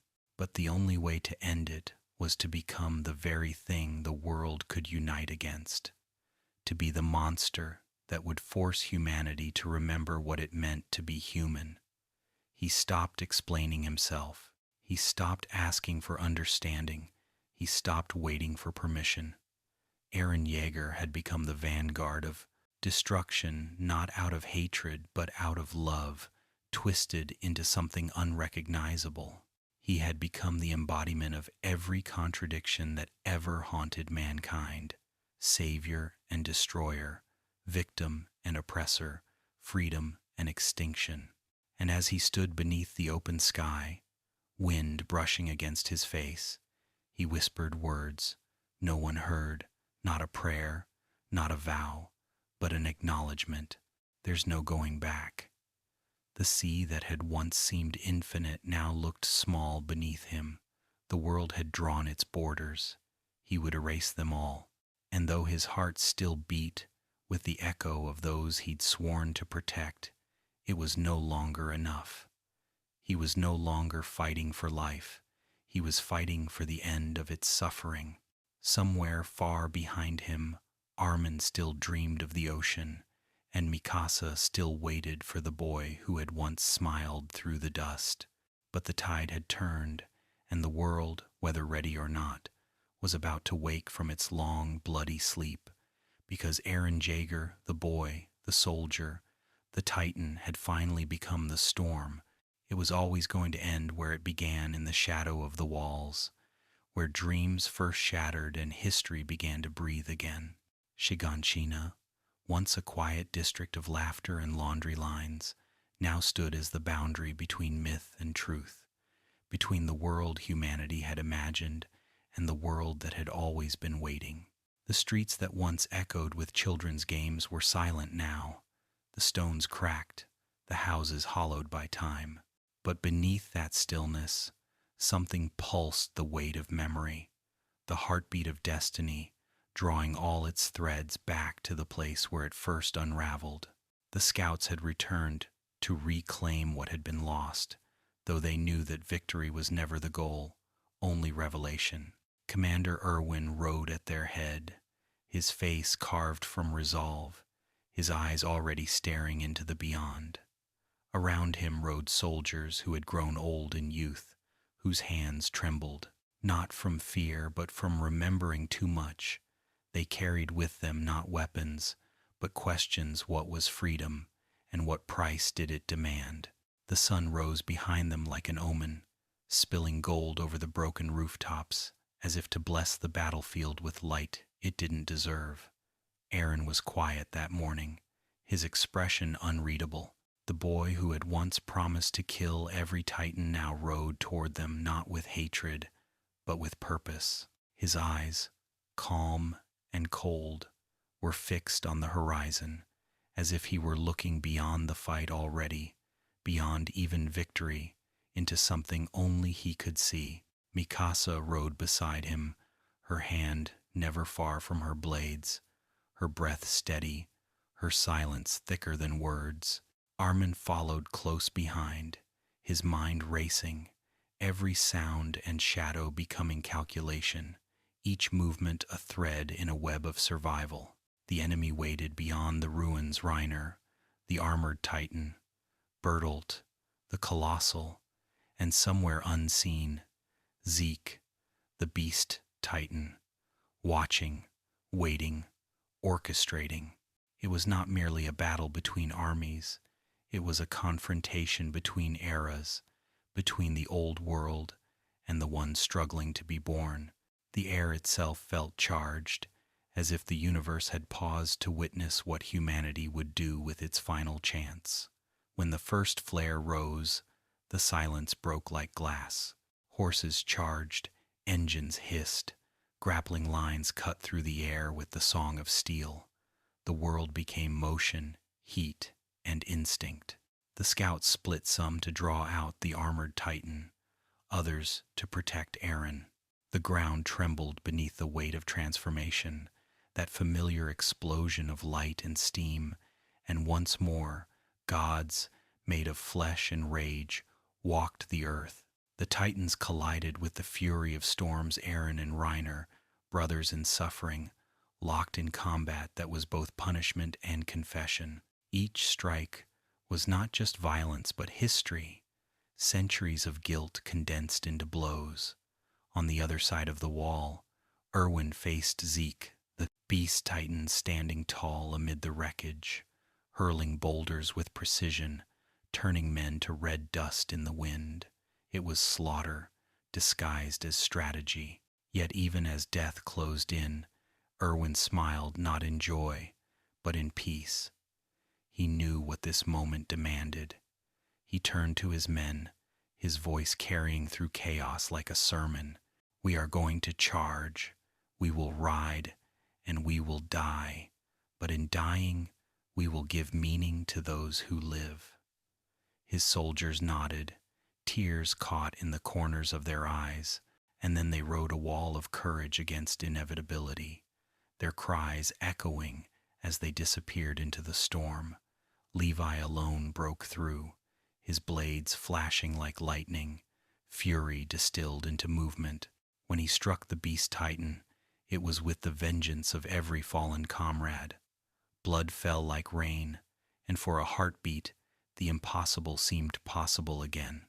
Meanwhile, within the walls, the colossal titan appeared, a son of destruction, his heat melting everything it touched. Armin, trembling but resolute, understood then what he had to do. "If we're going to see the sea," he whispered, "someone has to burn for it." He launched himself forward, his body consumed by the titan's blazing breath, his courage devouring fear itself.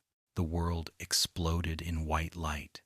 When the smoke cleared, Bertolt was gone, and Armin lay charred and silent, the smallest of them having made the greatest sacrifice. Eren stood among the ashes, his heart breaking and hardening in the same breath. They had won, but victory felt hollow, too quiet, too fragile, like the pause before a question no one wanted to ask. Levi stood over the broken remains of the beast titan's host, blade ready, but hesitation lingered, not mercy, but exhaustion. And in that hesitation, destiny shifted again. Zeke escaped, the thread uncut, the story unfinished. When it was done, the field was still, the air heavy with steam and ghosts. Erwin was gone, his dream now passed to others. Armin lived again, reborn through titan power, carrying the burden of the very creature he had helped destroy. Eren, Mikasa, and Levi stood among the ruins of their birthplace, staring at the remnants of walls that had once promised safety and now offered nothing but echoes. It was there, amid that silence, that Eren walked back to his home, through streets of ash and memory, and descended into the basement. The answers he found did not comfort him, they reshaped him. The books, the photographs, the truth they revealed, not salvation, but another prison. The sea he had once dreamed of reaching now represented the next frontier of sorrow. There would always be another wall, another enemy, another war. But there was also clarity, a kind of awakening so profound it hurt to breathe. The Battle of Shiganshina ended with victory written in blood, but what it truly marked was a shift from survival to revelation, from ignorance to awareness, from tragedy to prophecy. The world was larger than the walls, crueler than the titans, and Aaron Jaeger was no longer fighting for humanity's freedom alone. He was fighting for its rebirth, no matter how much it cost. The wind blew through Shiganshina as the sun sank, carrying with it the smell of iron and smoke, of endings and beginnings. The city was quiet again, but not in peace and anticipation, because the walls had fallen, and the world was finally watching. Truth is rarely loud when it arrives. It does not announce itself in thunder or revelation, but in stillness, in the quiet moments, when a breath catches, when a page turns, when the world shifts just enough for you to see what was always there. The survivors of Shiganshina carried that kind of truth back with them, not like a victory, but like a wound. They returned to the walls not as heroes, but as witnesses, their eyes hollowed by understanding. The illusion of safety had died long ago, but now the illusion of righteousness followed it into the grave. The walls no longer protected innocence, they imprisoned ignorance, and the air inside them no longer smelled of bread and life. It smelled of the sea, of something vast and terrible waiting beyond. The knowledge hidden in Grisha Jaeger's basement spread through the scouts like fire, and with each revelation, the world became smaller, darker, sharper. The books spoke of Marley, of Eldia, of titans not as monsters but as tools. The walls were not divine, and the titans were not natural. They were history made flesh, a curse inherited from humanity's own ambition. The people inside the walls were not the last of mankind. They were its outcasts, its sins, descendants of an empire that had once ruled the world through titans, through fear, through cruelty, and had paid for it by being locked away, condemned to forget. At first, no one wanted to believe it. Generations had been raised on the faith that they were humanity's final hope, not its punishment. But denial fades quickly when truth is tangible. The evidence lay in ink and bone. Aaron's father had lived beyond the walls. He had seen the world, and he had chosen to destroy it. The realization that they were not victims of divine wrath but pawns in a human war broke something fundamental in everyone who heard it. Even Armin, with all his understanding, could not entirely bear the weight. It means, he said quietly, that the titans aren't the enemy, people are, and no one had the strength to disagree. The government trembled under the weight of truth, scrambling to contain it, to dress it in language the people could bear. Some claimed it was heresy, others declared it liberation. Riots broke out, faith fractured, leaders fell. The church, once unshakable, stood empty, its followers wandering through the streets like ghosts who had misplaced their afterlife. The walls of Maria, Rose, and Sina, once names of reverence, became symbols of deception. And in the space between despair and clarity, a question began to form. If everything we knew was a lie, what is left to believe in? Aaron did not answer. He stood often at the edge of the wall, looking toward the horizon where the sun touched the sea. His eyes had changed. They no longer reflected the world but absorbed it, as if he were carrying it inside him, piece by piece. Mikasa still stayed near, her loyalty silent but unwavering, though even she could feel the distance growing between them, an invisible thread stretching, thinning, always on the verge of breaking.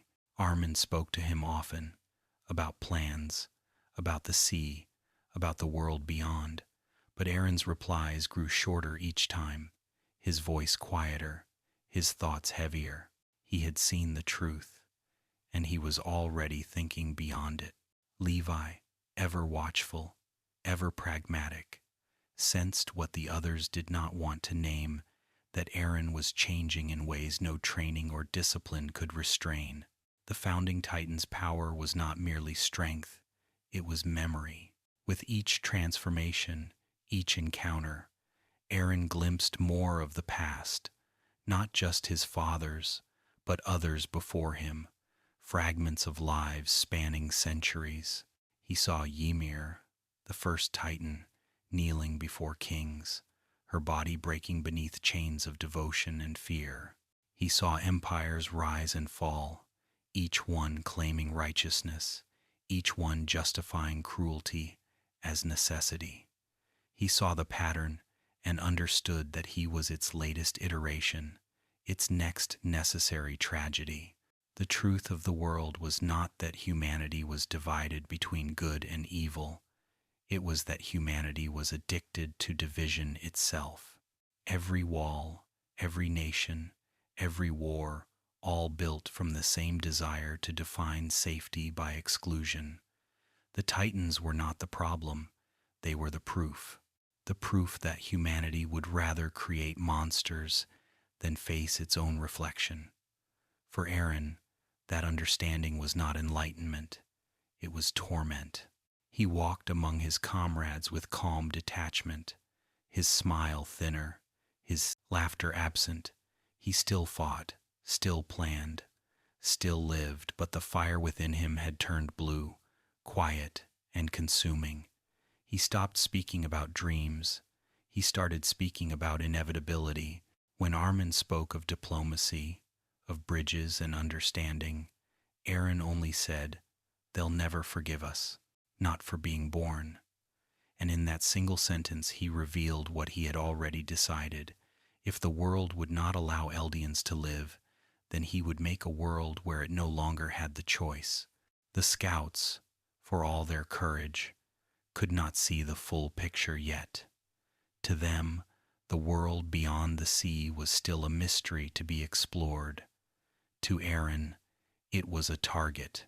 As the ships from Marley appeared on the horizon, bringing emissaries and threats alike, the people of Paradis looked upward, finally seeing that their isolation had never been protection. It had been preparation. The truth was no longer confined to the basement or the books. It was coming for everyone. When the first cannon fired, when the sea trembled with steel and smoke, Aaron stood on the shore, watching without flinching. The boy who had once dreamed of touching the waves now faced them as an enemy. "If we kill them all," he whispered, more to himself than to anyone else, "will we finally be free?" No one answered. The wind did not comfort him. The sea did not forgive. The world remained vast and merciless, and in that silence, the seeds of the rumbling began to take root. The truth of the world was simple, in the end, that there are no devils or saviors, only choices and their consequences, echoing endlessly across generations. And as Aaron turned away from the sea, his shadow long against the dying light, it was clear that the next chapter of history would not be written by gods or kings, but by a boy who had decided that if peace could not exist, then at least the world could be quiet. It began not with war drums or thunder, but with silence, the kind that makes the air itself feel like it is waiting, the kind that wraps around the world before something irreversible happens. For years, it had been a whisper, a myth, a weapon of last resort buried within legend and fear. The rumbling, the power to unmake the earth, to set into motion the footsteps of the dead that sleep within the walls, to let titans the size of mountains walk once more. It was the secret curse of the founding Titan, the inheritance of gods, and now it pulsed in the veins of Aaron Jaeger, the boy who once dreamed of freedom. The world had not believed Paradis capable of striking first. Empires, confident in their industry and their armies, continued their ceremonies and councils, discussing the island like a distant problem that could be solved with speeches and steel. They saw Aaron as a symbol of rebellion, not the embodiment of destiny. But Aaron had stopped asking permission from the world long ago. He had come to understand that mercy was a language the powerful only spoke when they were winning, and that peace was simply the pause between retaliations.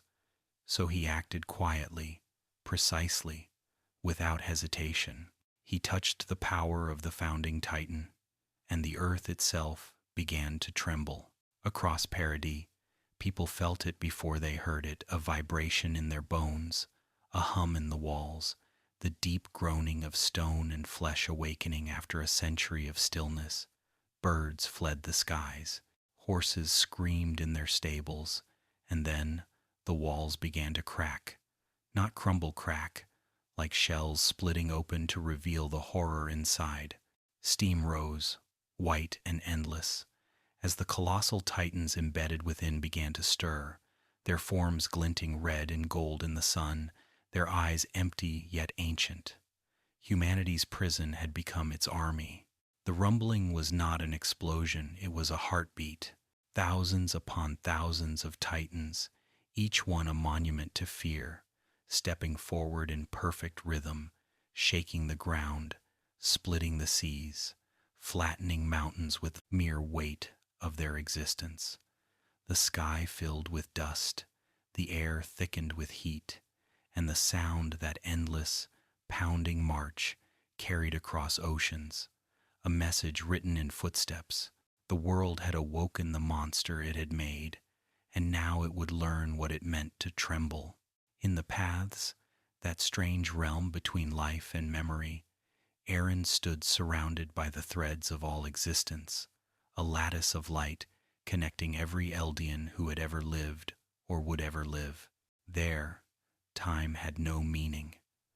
There, he found Ymir, the first Titan, the girl who had knelt beneath the weight of centuries. Her eyes, hollow yet endless, met his, and in them he saw the same longing that had always burned in his own heart, the desire to be free, the desire to end the cycle. "You've waited long enough," he said softly, his voice echoing through eternity. "It's time." And Ymir, whose will had shaped empires, nodded once. In that gesture, the world's fate was sealed. From the shores of Marley to the farthest lands of the continent, people looked toward the horizon and saw the line of the Titans stretching into infinity, a moving wall of heat and flesh and inevitability. Cities fell silent, bells rang without meaning. Armies that had once conquered nations stood paralyzed, watching the approach of something beyond comprehension. There was no strategy, no defense. There was only awe, the terrible kind that strips away pride and leaves only truth.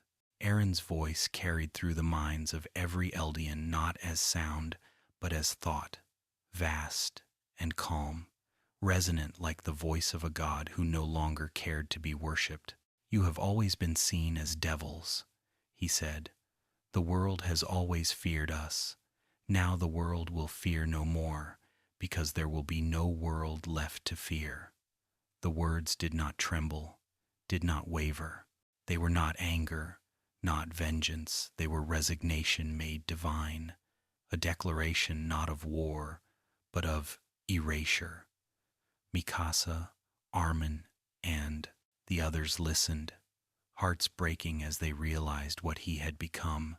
The boy they had loved, the boy who had once smiled beneath the sunrise, was gone, replaced by something vast, ancient, and lonely. They wanted to stop him, they had to, but even their sorrow could not undo the inevitability that now marched across the earth. Aaron had become the Titan of Titans, a creature whose body spanned the horizon, his ribs like mountains, his spine like a cathedral of bone. The sky darkened beneath his shadow, the air burned with his grief, and yet, beneath the destruction, there was a strange beauty, a rhythm, a pattern, a reminder that even apocalypse has its own symmetry. Forests turned to ash, oceans boiled, cities dissolved into memory, but through it all, there was purpose.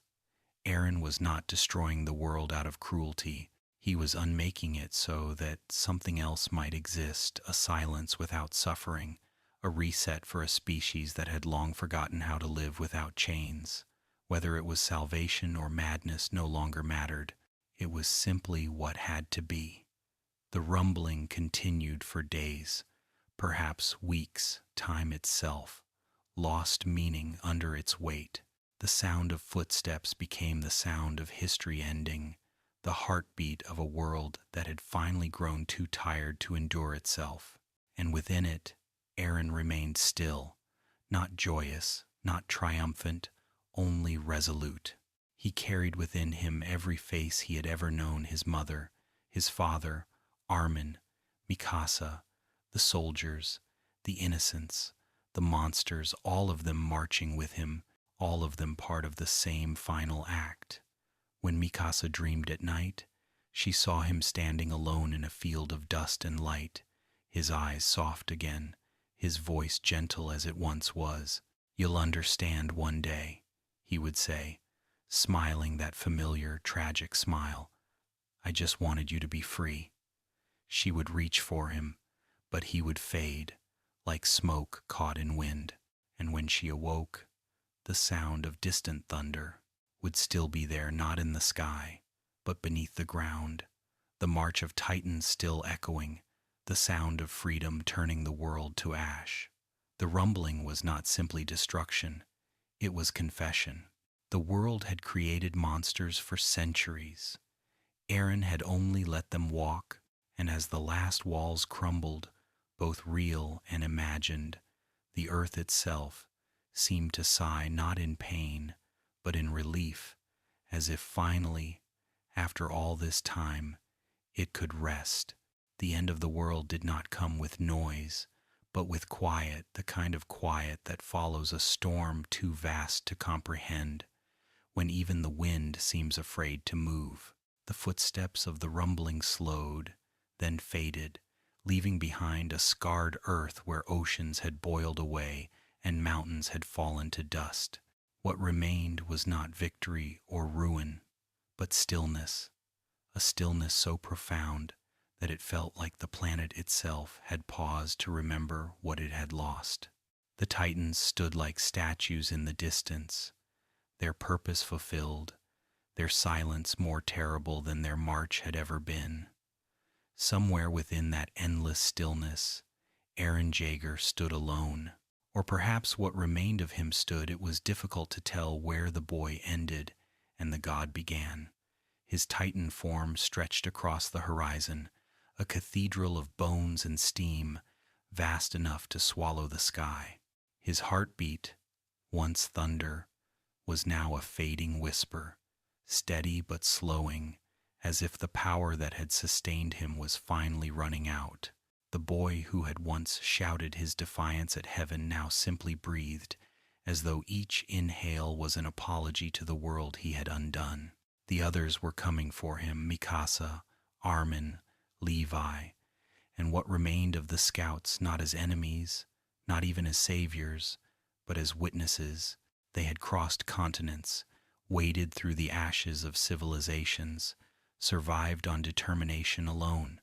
Every step closer to Aaron was a step closer to grief, because they all knew what awaited them. There was no redemption left, no logic to undo what had been done. There was only love, sharpened into necessity. Armin was the first to see him clearly: the vast body, the skeletal frame stretching for miles, steam curling from cracks in the flesh like incense from an altar. It was not the Aaron he had known, and yet it was. The same boy who had once argued about the sea, who had once smiled shyly under the stars, now stood as the final Titan. "He looks lonely," Armin whispered, and his voice broke, because for all his destruction, Aaron had never been anything else. In the paths that dreamscape between all times, Armin met Aaron again, not as monsters or soldiers, but as boys. They sat side by side in an endless field of light, the world around them suspended in a moment beyond history. Aaron's hair moved softly in the invisible wind. His eyes, calm and distant, looked out at a horizon that didn't exist. Was it worth it? Armin asked, his voice trembling. All of this?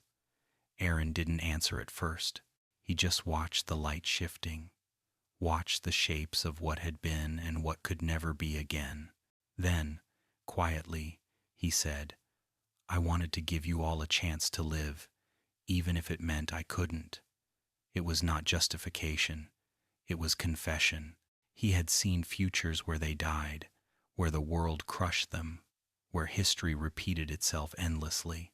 He had seen Mikasa's sorrow, Armin's despair, humanity's endless cycle of fear, and in that infinite tapestry of possibility, he had chosen the one thread where his friends survived, even if it meant becoming the monster that would make the world unite.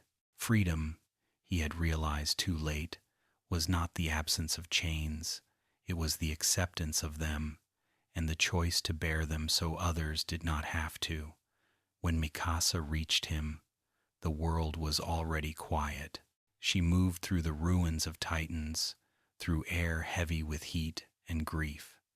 The closer she came, the more the silence pressed against her, until it felt like she was walking through memory itself. She found Aaron not as the Titan, but as himself again, his human body resting peacefully within the hollow of his own creation, the faintest trace of a smile on his lips, as if he had already seen her coming. His eyes fluttered open once, just enough to see her face, to breathe her name, and then they closed forever. Mikasa held him the way she had once held him as a child, protectively, fiercely, gently, her forehead pressed to his, her tears falling quietly onto the earth.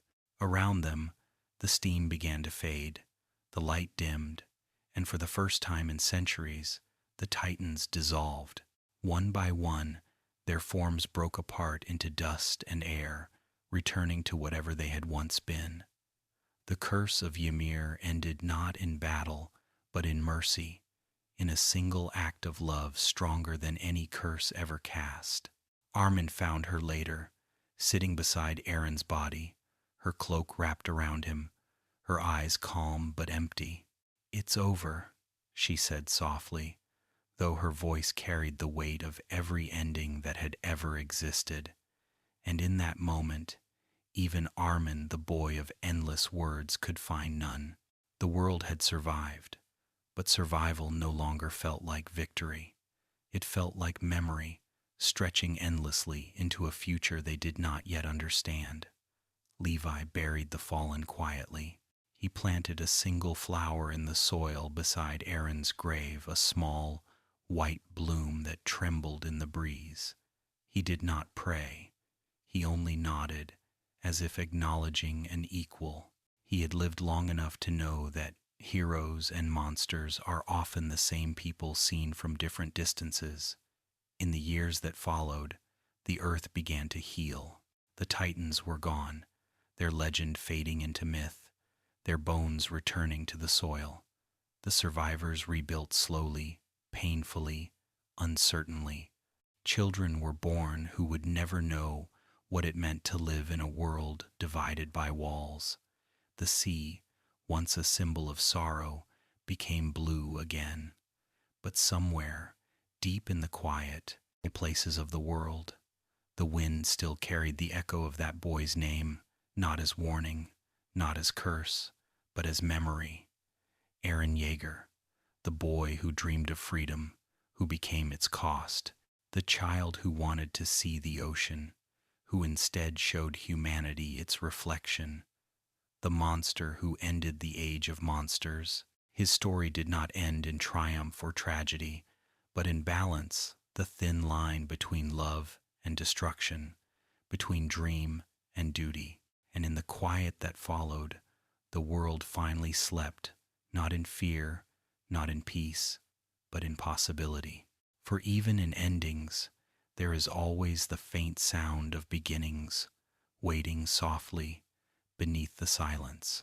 The years passed quietly after the dust settled, as all things must after the end of a great storm, and though the ground still remembered the weight of Titans, though the mountains still carried scars that no rain could wash away, the world began to move again, slower, gentler, like a creature learning to breathe after nearly drowning. The sky was clearer now, the air softer, and the wind that once carried the scent of fire now carried grass and sea salt instead, whispering through the ruins of walls that had finally become just stone, no longer symbols, no longer cages.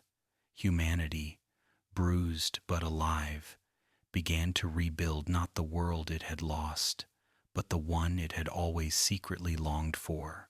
In the lands that were once paradis, small villages rose between the cracks of old streets, their houses built from fragments of the past bits, of shattered walls turned into foundations, iron scraps from fallen blades, reforged into tools for harvest. Children played where soldiers had once fallen, their laughter echoing against broken gates that now stood open to the horizon. They grew up hearing stories of titans, of gods and monsters, of a boy who had wanted to save the world and instead nearly ended it. But to them, those stories were no different than myths, the way ancient people once spoke of storms and dragons to explain the shape of fear. To them, Aaron Jaeger was not a villain or a hero. He was a story about freedom, told in the voice of wind and memory. Armin became the keeper of that story. He wrote of what had happened, not as propaganda or confession, but as understanding. His journals spoke of the cycle of hatred that turned to war, of walls that turned to graves, of love that turned to duty. He wrote about Aaron not as the destroyer of the world, but as its mirror, the boy who carried humanity's contradictions so that others could learn to live without them. He never glorified what they had done, but he never condemned it either. He was human, Armin wrote once, and that is both the most terrible and the most beautiful thing any of us can be. Mikasa returned to the forest near Shiganshina, the place where her story had first begun, and there she built a small home among the trees, where flowers grew wild and the air smelled of rain. She visited Aaron's grave often, though not always to mourn, sometimes just to sit in silence, to talk softly about the changing seasons, or to tell him that the children in town had learned how to swim in the river again. She never remarried, though time softened the sharpness of her grief into something quieter, something like peace. And when she grew old, her hair silver and her hands thin, she was found one morning beneath the tree that shaded Aaron's resting place, her head resting on her knees, her eyes closed, as if she had finally followed him into whatever lay beyond dreams. Levi outlived them all, the old soldier with eyes that had seen too much to ever close fully, his body never fully healed, his steps slow, his voice rough with the dust of decades. But even he found a kind of quiet. In his final years, he tended to a small garden in the ruins of Trost, where flowers bloomed among old stones. He never spoke much of the past, only that it had taught him how to value every calm morning, every cup of tea, every simple thing that once went unnoticed. When he died, there was no monument, no ceremony, just the wind carrying the scent of his flowers toward the horizon.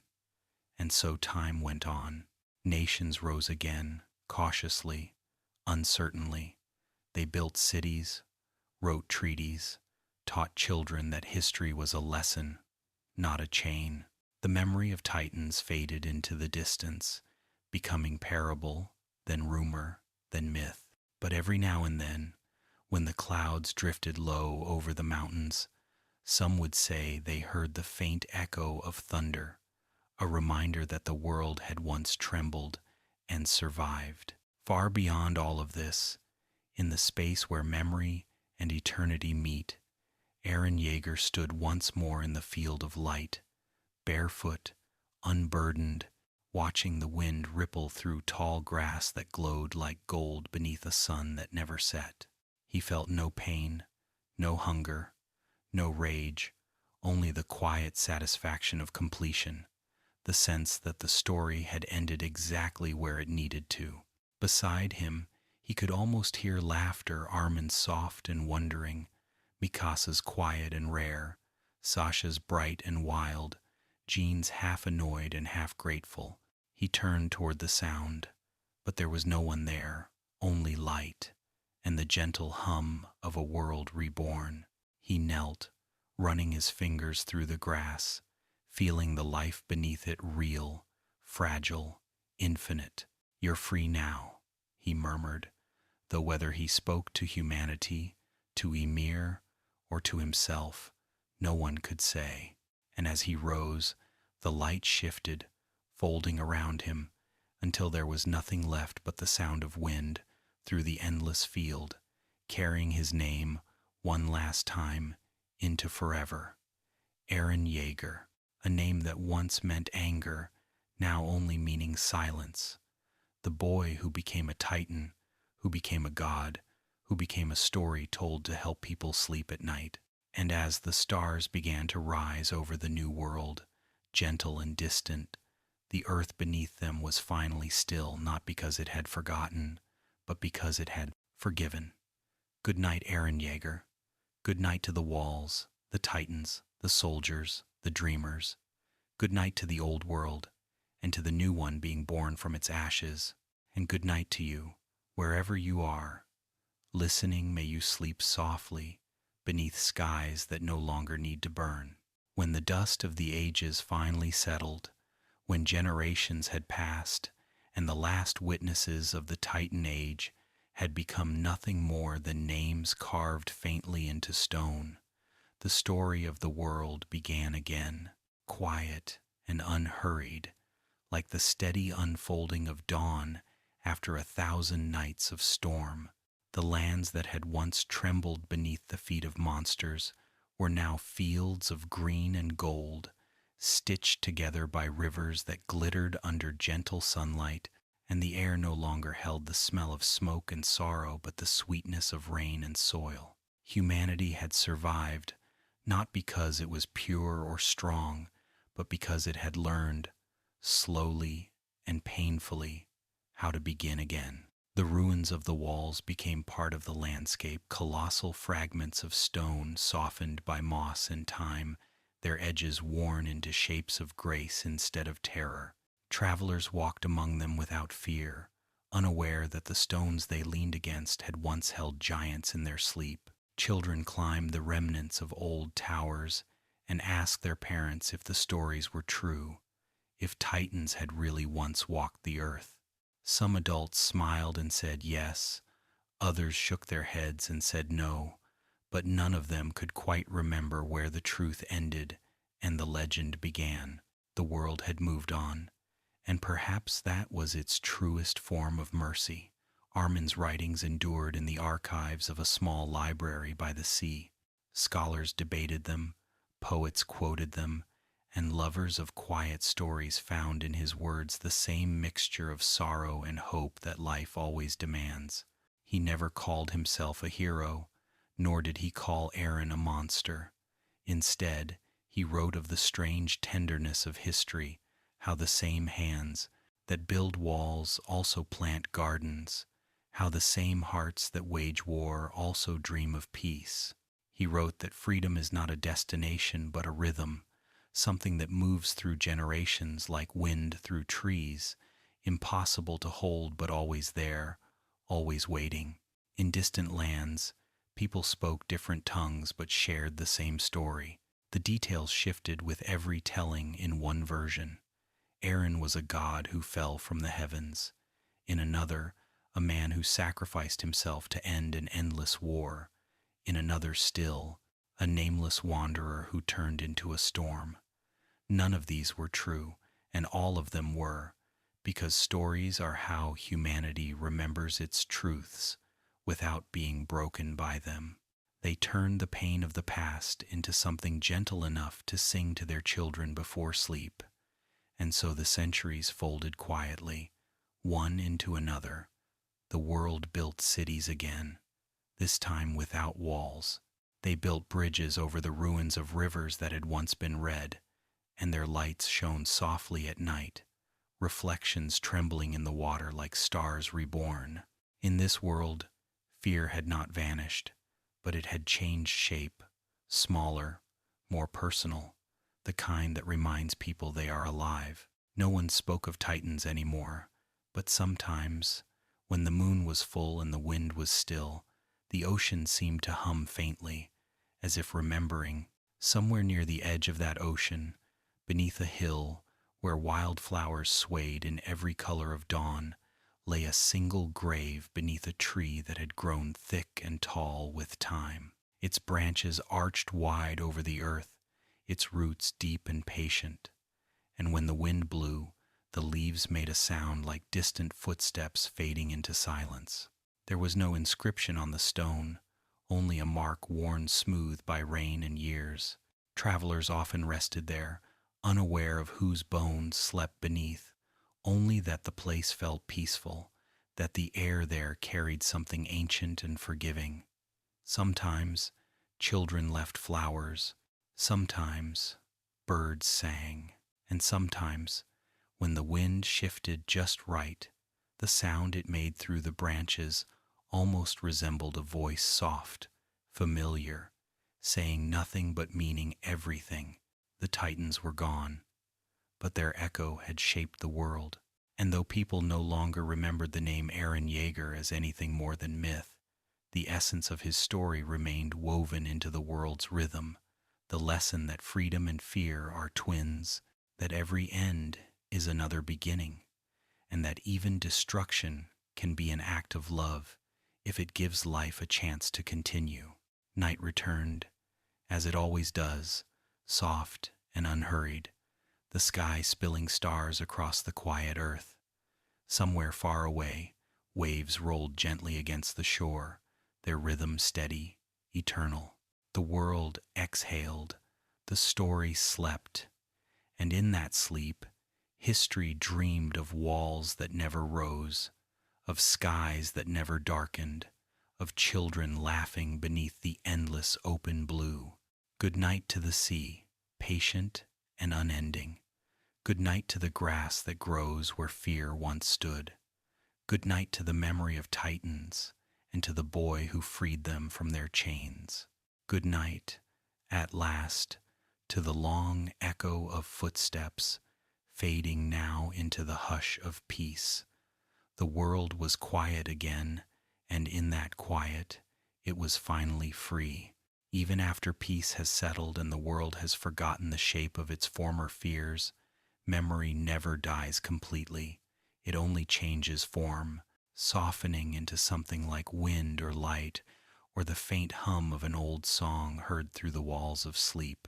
It lingers in corners, in the tilt of mountains, in the rhythm of the ocean's tide, in the quiet spaces between heartbeats, where the past hums its gentle refrain, not to remind, not to haunt, but to make sure that forgetting never becomes absolute. The world without titans had learned how to be silent, but within that silence there was still movement, the subtle shifting of remembrance beneath the soil of the present.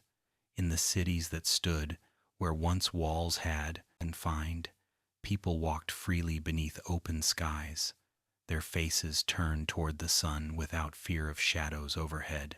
The air was filled with the noise of laughter and commerce, of languages that had evolved beyond the cries of war.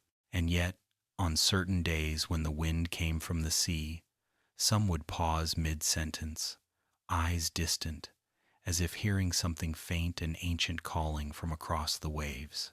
It was not a sound so much as a feeling, the echo of footsteps too vast to comprehend, the memory of a heartbeat that once shook the world.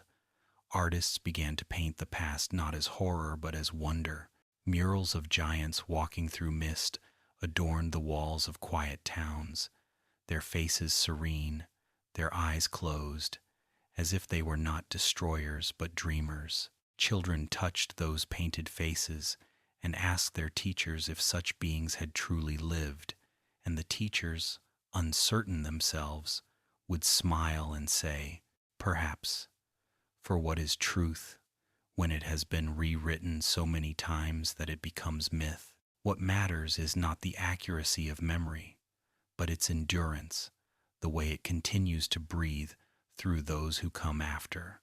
Armin's writings, now faded with time, were preserved by scholars who did not fully understand them, but felt reverence in their pages. They studied his words like scripture, debating his meaning, quoting his reflections on freedom and fear, writing new philosophies from the ashes of his experience. He had written, near the end of his life, "The world will never be without walls. They will only become invisible, and it will be our duty, again and again, to see through them." Generations later, those words still stirred something deep in the human spirit, the recognition that freedom, once gained, must always be tended, that peace, once found, must be defended, not by weapons, but by memory.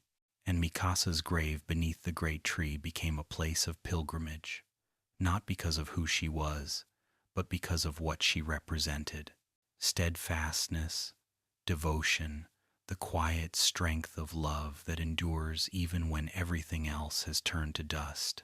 The tree grew so tall that its branches brushed the clouds, and when the wind blew through its leaves, it made a sound like a sigh, soft and unending.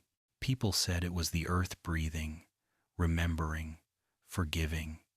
In spring the blossoms were white as snow, and the petals fell in slow spirals, covering the grass like a blessing. Travelers told stories to one another by firelight, stories that had become legends of another age, where gods walked beside humans, where monsters were not born of darkness but of despair, and where a single heart could change the fate of the world. They spoke of a boy who wanted to see the ocean, of a girl who protected him, of friends who dreamed of peace. Some said they were lovers, some said siblings, some said they were fragments of the same soul. But in every telling, the story ended the same way, with the world reborn and the wind carrying their names like lullabies to those who could not sleep. And still, in the quietest moments of night, when stars reflected in the calm sea, there were whispers faint, almost imperceptible in languages long forgotten. The ocean, remembering, would murmur to the shore in tones too deep for human understanding, and the earth, patient and timeless, would answer with the rustle of leaves. Together, they spoke the language of continuity, of time folding back upon itself, reminding the world that endings are not erasures, only transformations. Somewhere beyond sight, in the place where memory becomes dream, Aaron walked again through the field of endless light. The grass still glowed gold, the sky still shimmered, and he still felt the warmth of the sun on his face. But this time, he was not alone. Shadows walked beside him, Mikasa's quiet grace, Armin's curious eyes, Sasha's laughter, Jean's smirk, Connie's grin, Levi's silent nod. They did not speak, because there was nothing left to say. They simply existed together, weightless, timeless, whole. And as the wind brushed through that golden field, it carried a sound faint, soothing, infinite, the heartbeat of a world still alive, still remembering, still dreaming.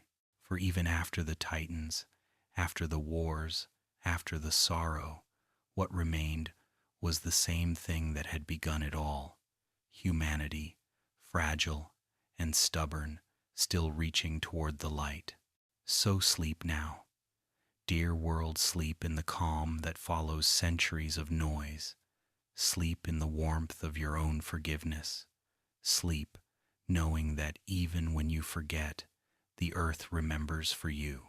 And somewhere, in the rhythm of the wind, in the whisper of the leaves, the story continues softly, endlessly, forever. Good night. Long after the last witness to the Titan Age had turned to dust, when time had softened the edges of memory into the gentle haze of legend, humanity began to speak of the Titans again not as monsters, but as gods. They became myths told in markets and temples, in the songs of poets and the dreams of children, their terror forgotten and their grandeur reimagined. For humanity, unable to live without meaning, reshaped its fears into reverence, its pain into stories that could be carried, like relics, from one generation to the next. The Titans became metaphors, the past became scripture, and what had once been the world's greatest wound turned slowly into its oldest prayer. They called them the first giants, beings of earth and flame who once walked the world when it was young, who carried mountains on their backs and drew the seas with their steps. Some said they were the builders of the continents. Others claimed they were the destroyers who reset the balance when humans forgot humility. In distant lands, where new languages had blossomed, the tale of their fall was told as a fable, that the gods themselves had grown weary of their own power and laid their bodies down to become the land, their bones turning to hills, their breath to wind, their hearts to rivers, and when the thunder rolled across the horizon, people would smile softly and say, "The Titans are dreaming again." The scholars of this later age, far removed from war, far from walls, devoted their lives to tracing fragments of history that had survived the centuries. They unearthed ruins near the ocean, remnants of foundations so vast that no architecture of their time could explain them. They studied the strange minerals in the soil, the concentration of heat deep beneath the surface, the layers of ancient ash buried under green fields, and they wondered aloud what kind of cataclysm could have reshaped the earth so completely. Some said it was a meteor. Others whispered, half in jest, that the world had once been ruled by beings who were neither gods nor men, but something in between. In one coastal city, children learned a song that had been passed down through so many generations that no one remembered its origin. It spoke of a boy who broke the sky, who had loved the sea so much that he set it free from its walls, though in doing so, he vanished forever beneath its waves. The melody was soft, lilting, and the final line always lingered just a little longer in the air than it should have, as if the world itself were pausing to remember. The song became a lullaby for restless nights, a way for parents to remind their children that even destruction can come from love, that even endings can be gentle. And the great tree that grew above the forgotten grave of Mikasa Ackerman became one of the world's wonders, a monument without inscription, a symbol without doctrine. Pilgrims traveled from every corner of the earth to stand beneath its canopy, where the air seemed eternally still, the light always soft. No one knew whose grave lay below it. Some said a warrior, some said a saint, others said it marked the resting place of humanity's conscience itself. When the wind passed through its branches, people closed their eyes, for the sound it made was unlike any other, a soft, steady breath that seemed to carry both sorrow and peace. Some claimed that if you listened long enough, you could hear the echo of a voice whispering, "You are free now." In universities and temples alike, philosophers began to use the word Titan, not to describe a creature, but an idea. A Titan became anyone who defied the boundaries of their world, who broke through the limits imposed by fear or tradition. It became a metaphor for those who carried the unbearable weight of vision leaders, dreamers, rebels, artists, all called Titans not for their power, but for their persistence. And though few realized it, in that small linguistic resurrection, Aaron Jaeger's wish had been granted. The world had finally learned to see itself without chains, to name greatness not by bloodline or birthright but by will. In art, the story lived again. Painters filled vast canvases with scenes of colossal figures walking through dawn mist, their bodies made of clouds and light, their faces both human and divine. Poets wrote verses about love that could destroy the world, about courage that could undo history. A sculptor in a small port town carved a pair of intertwined hands from white stone, one reaching upward, one reaching down, and beneath it, she inscribed the only words she said were worth keeping. To break the world is to touch it. Travelers who saw it stood in silence, feeling something stir within them that they could not name. The Titans had become memory's giants, not feared, not worshipped, but understood. They were the reflection of humanity's capacity to create and to destroy, to love so deeply it burns, to dream so fiercely it breaks the world open just to glimpse the horizon beyond. Their legacy was not in the bones that slept beneath the soil, but in the courage that still moved within the hearts of the living, the quiet insistence that, even when all else is lost, something within us continues to reach, to imagine, to begin again. And so, on nights when the stars hung low over the sea, when the air was heavy with the scent of rain, sailors swore they could see faint lights far below the surface, the shapes of colossal shadows walking along the ocean floor, endless and slow, not in anger, not in pain, but in eternal motion, keeping time with the turning of the world. And they would whisper, not in fear but in awe, the Titans are still watching, because in the end, they were never just monsters. They were the memory of what humanity can become when it forgets its own fragility, and the reminder that even after such forgetting, the world always finds a way to remember again.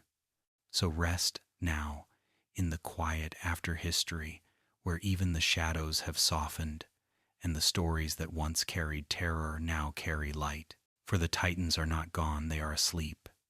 In the rhythm of the tides, in the pulse of the earth, in the hearts of those who still dare to dream too big for the walls that hold them. Good night, old world. Good night, new dawn. Good night to the memory that hums beneath everything, eternal and kind. Centuries passed, quietly, as centuries do when the world no longer burns, and the slow, patient rhythm of life reclaimed the earth from the ghosts of its own memory. Grass grew over the scars where Titans once fell, the oceans reshaped the coastlines, and the wind that oldest traveler carried seeds and whispers across continents until every wound of history had been transformed into landscape. The world did not rebuild itself in defiance of what came before, but in harmony with it. The ruins were not erased, but embraced, folded into new cities that shimmered like mirages, suspended between past and possibility. Humanity, once a fractured and frightened species, began again, not with conquest, but with curiosity. They no longer built walls, they built gardens. Great terraces of green rose from the foundations of ancient battlegrounds, vines curling over the bones of the old world, flowers blooming from the cracks of broken stone. Cities were designed in spirals and circles instead of grids, open, breathing, free. The architects said they wanted to design as nature does, without symmetry but with soul, and their towers looked less like monuments and more like trees of glass and light. The people who lived within them called themselves the inheritors, not of bloodlines or nations, but of memory itself. They spoke 1,000 languages, but they all shared one understanding that peace was not a gift, but a discipline, a daily act of remembrance. In this new age, the study of the past became a kind of worship. Historians were treated like priests, tending to the fragments of the old world with reverence. The records of the Titan era, what little remained, were displayed in quiet halls of learning, not behind glass, but in open circles where people gathered to read them aloud, their voices blending softly with the sound of the wind that flowed through every open wall. They read of the walls of Maria, Rose, and Sina, of the island once called Paradise, of the sea that had divided nations, of Aaron Jaeger, whose name was no longer spoken as curse or prayer, but simply as a reminder that one person can change everything, for better and for worse, and that the line between those two is as thin as breath. Science and philosophy no longer stood apart, for both had learned humility. The new thinkers spoke of energy not as domination, but as harmony, describing the flow of life, the pulse of the planet, the dance of elements, the shared current between all living things. They called it the breath, the invisible rhythm that connects every leaf, every wave, every thought. They said that once, long ago, this breath had been interrupted, trapped inside living weapons, the Titans, and that the world's healing had been the slow release of that tension, the long exhale after a millennia of holding itself too tightly. Whether it was myth or science, no one could prove, but it felt true, and truth, in this new world, was measured by peace, not proof. Children grew up learning that freedom was not an inheritance, but an art, something to be practiced in kindness, in listening, in the willingness to let the world be more than what one person can control. They were taught the story of the Titans not to frighten them, but to remind them that power without compassion always circles back to despair. Remember the boy who broke the sky, the elders would say at festivals, their voices soft beneath the stars. He dreamed of freedom, but forgot that freedom shared is the only kind that lasts. And the children, wide-eyed and innocent, would promise to remember, though they could not truly understand the weight of what they were inheriting. Trade and travel flourished, not for expansion, but for connection. Ships that no longer bore weapons crossed oceans that had once boiled, carrying scholars, artists, and healers. The sailors sang to the waves, not out of superstition but gratitude, thanking the sea for letting them pass. They said that when the waters were calm, you could still see shadows deep beneath vast shapes that moved slowly, peacefully, as if the Titans themselves had become part of the planet's dreaming heart. Whether imagination or truth, no one questioned it. The world had learned that mystery, too, is sacred. And in the valleys where the walls once stood, in the meadows where Shiganshina had been, a city of light rose slowly from the soil. It had no ruler, no army, no flag. It was built in circles around the old tree that had once shaded Mikasa's grave, which now towered higher than any structure ever built. The people called the city Ymir's Rest, not as a place of mourning, but as a symbol of renewal, the idea that even suffering can seed rebirth. At its heart was a pool of clear water fed by underground streams, and it was said that if you looked into it at dawn, you could see not your reflection, but the world as it was before the first wall, untouched, infinite, free. On certain evenings, when the wind turned warm and the stars began to pulse like breathing embers, the people of Ymir's Rest would gather beneath the great tree and sing. The song had no name, no lyrics that anyone could quite remember, but its melody carried through the air like memory itself. Some said it was the same song the Titans had heard in their final sleep. Others said it was simply the sound of peace learning how to speak. It did not matter which was true. The song was not for explanation, it was for gratitude. And as the night deepened, the city would glow faintly, each window reflecting the light of the stars, until it seemed as though the heavens themselves had come down to rest upon the earth. The people would fall quiet, listening to the stillness, to the slow heartbeat of a world that had survived itself. Somewhere in that quiet, the old names whispered again, not to demand remembrance, but to offer blessing. Aaron, Mikasa, Armin, Levi, Historia, names that once carried sorrow now drifted through the air like petals. Their meanings faded, but their presence eternal. They were not ghosts, only echoes, reminders that even in the smallest acts of love, even in the briefest moments of courage, humanity leaves behind something that endures longer than fear. And so the world continued, not as it had been, but as it was always meant to be, breathing, forgiving, dreaming.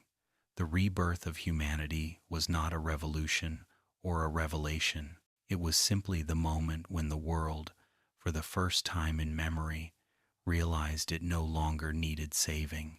The Titans slept, the world sang, and somewhere, beneath the rhythm of waves and wind, a single truth remained, steady and eternal, that even when everything ends, something beautiful always begins again.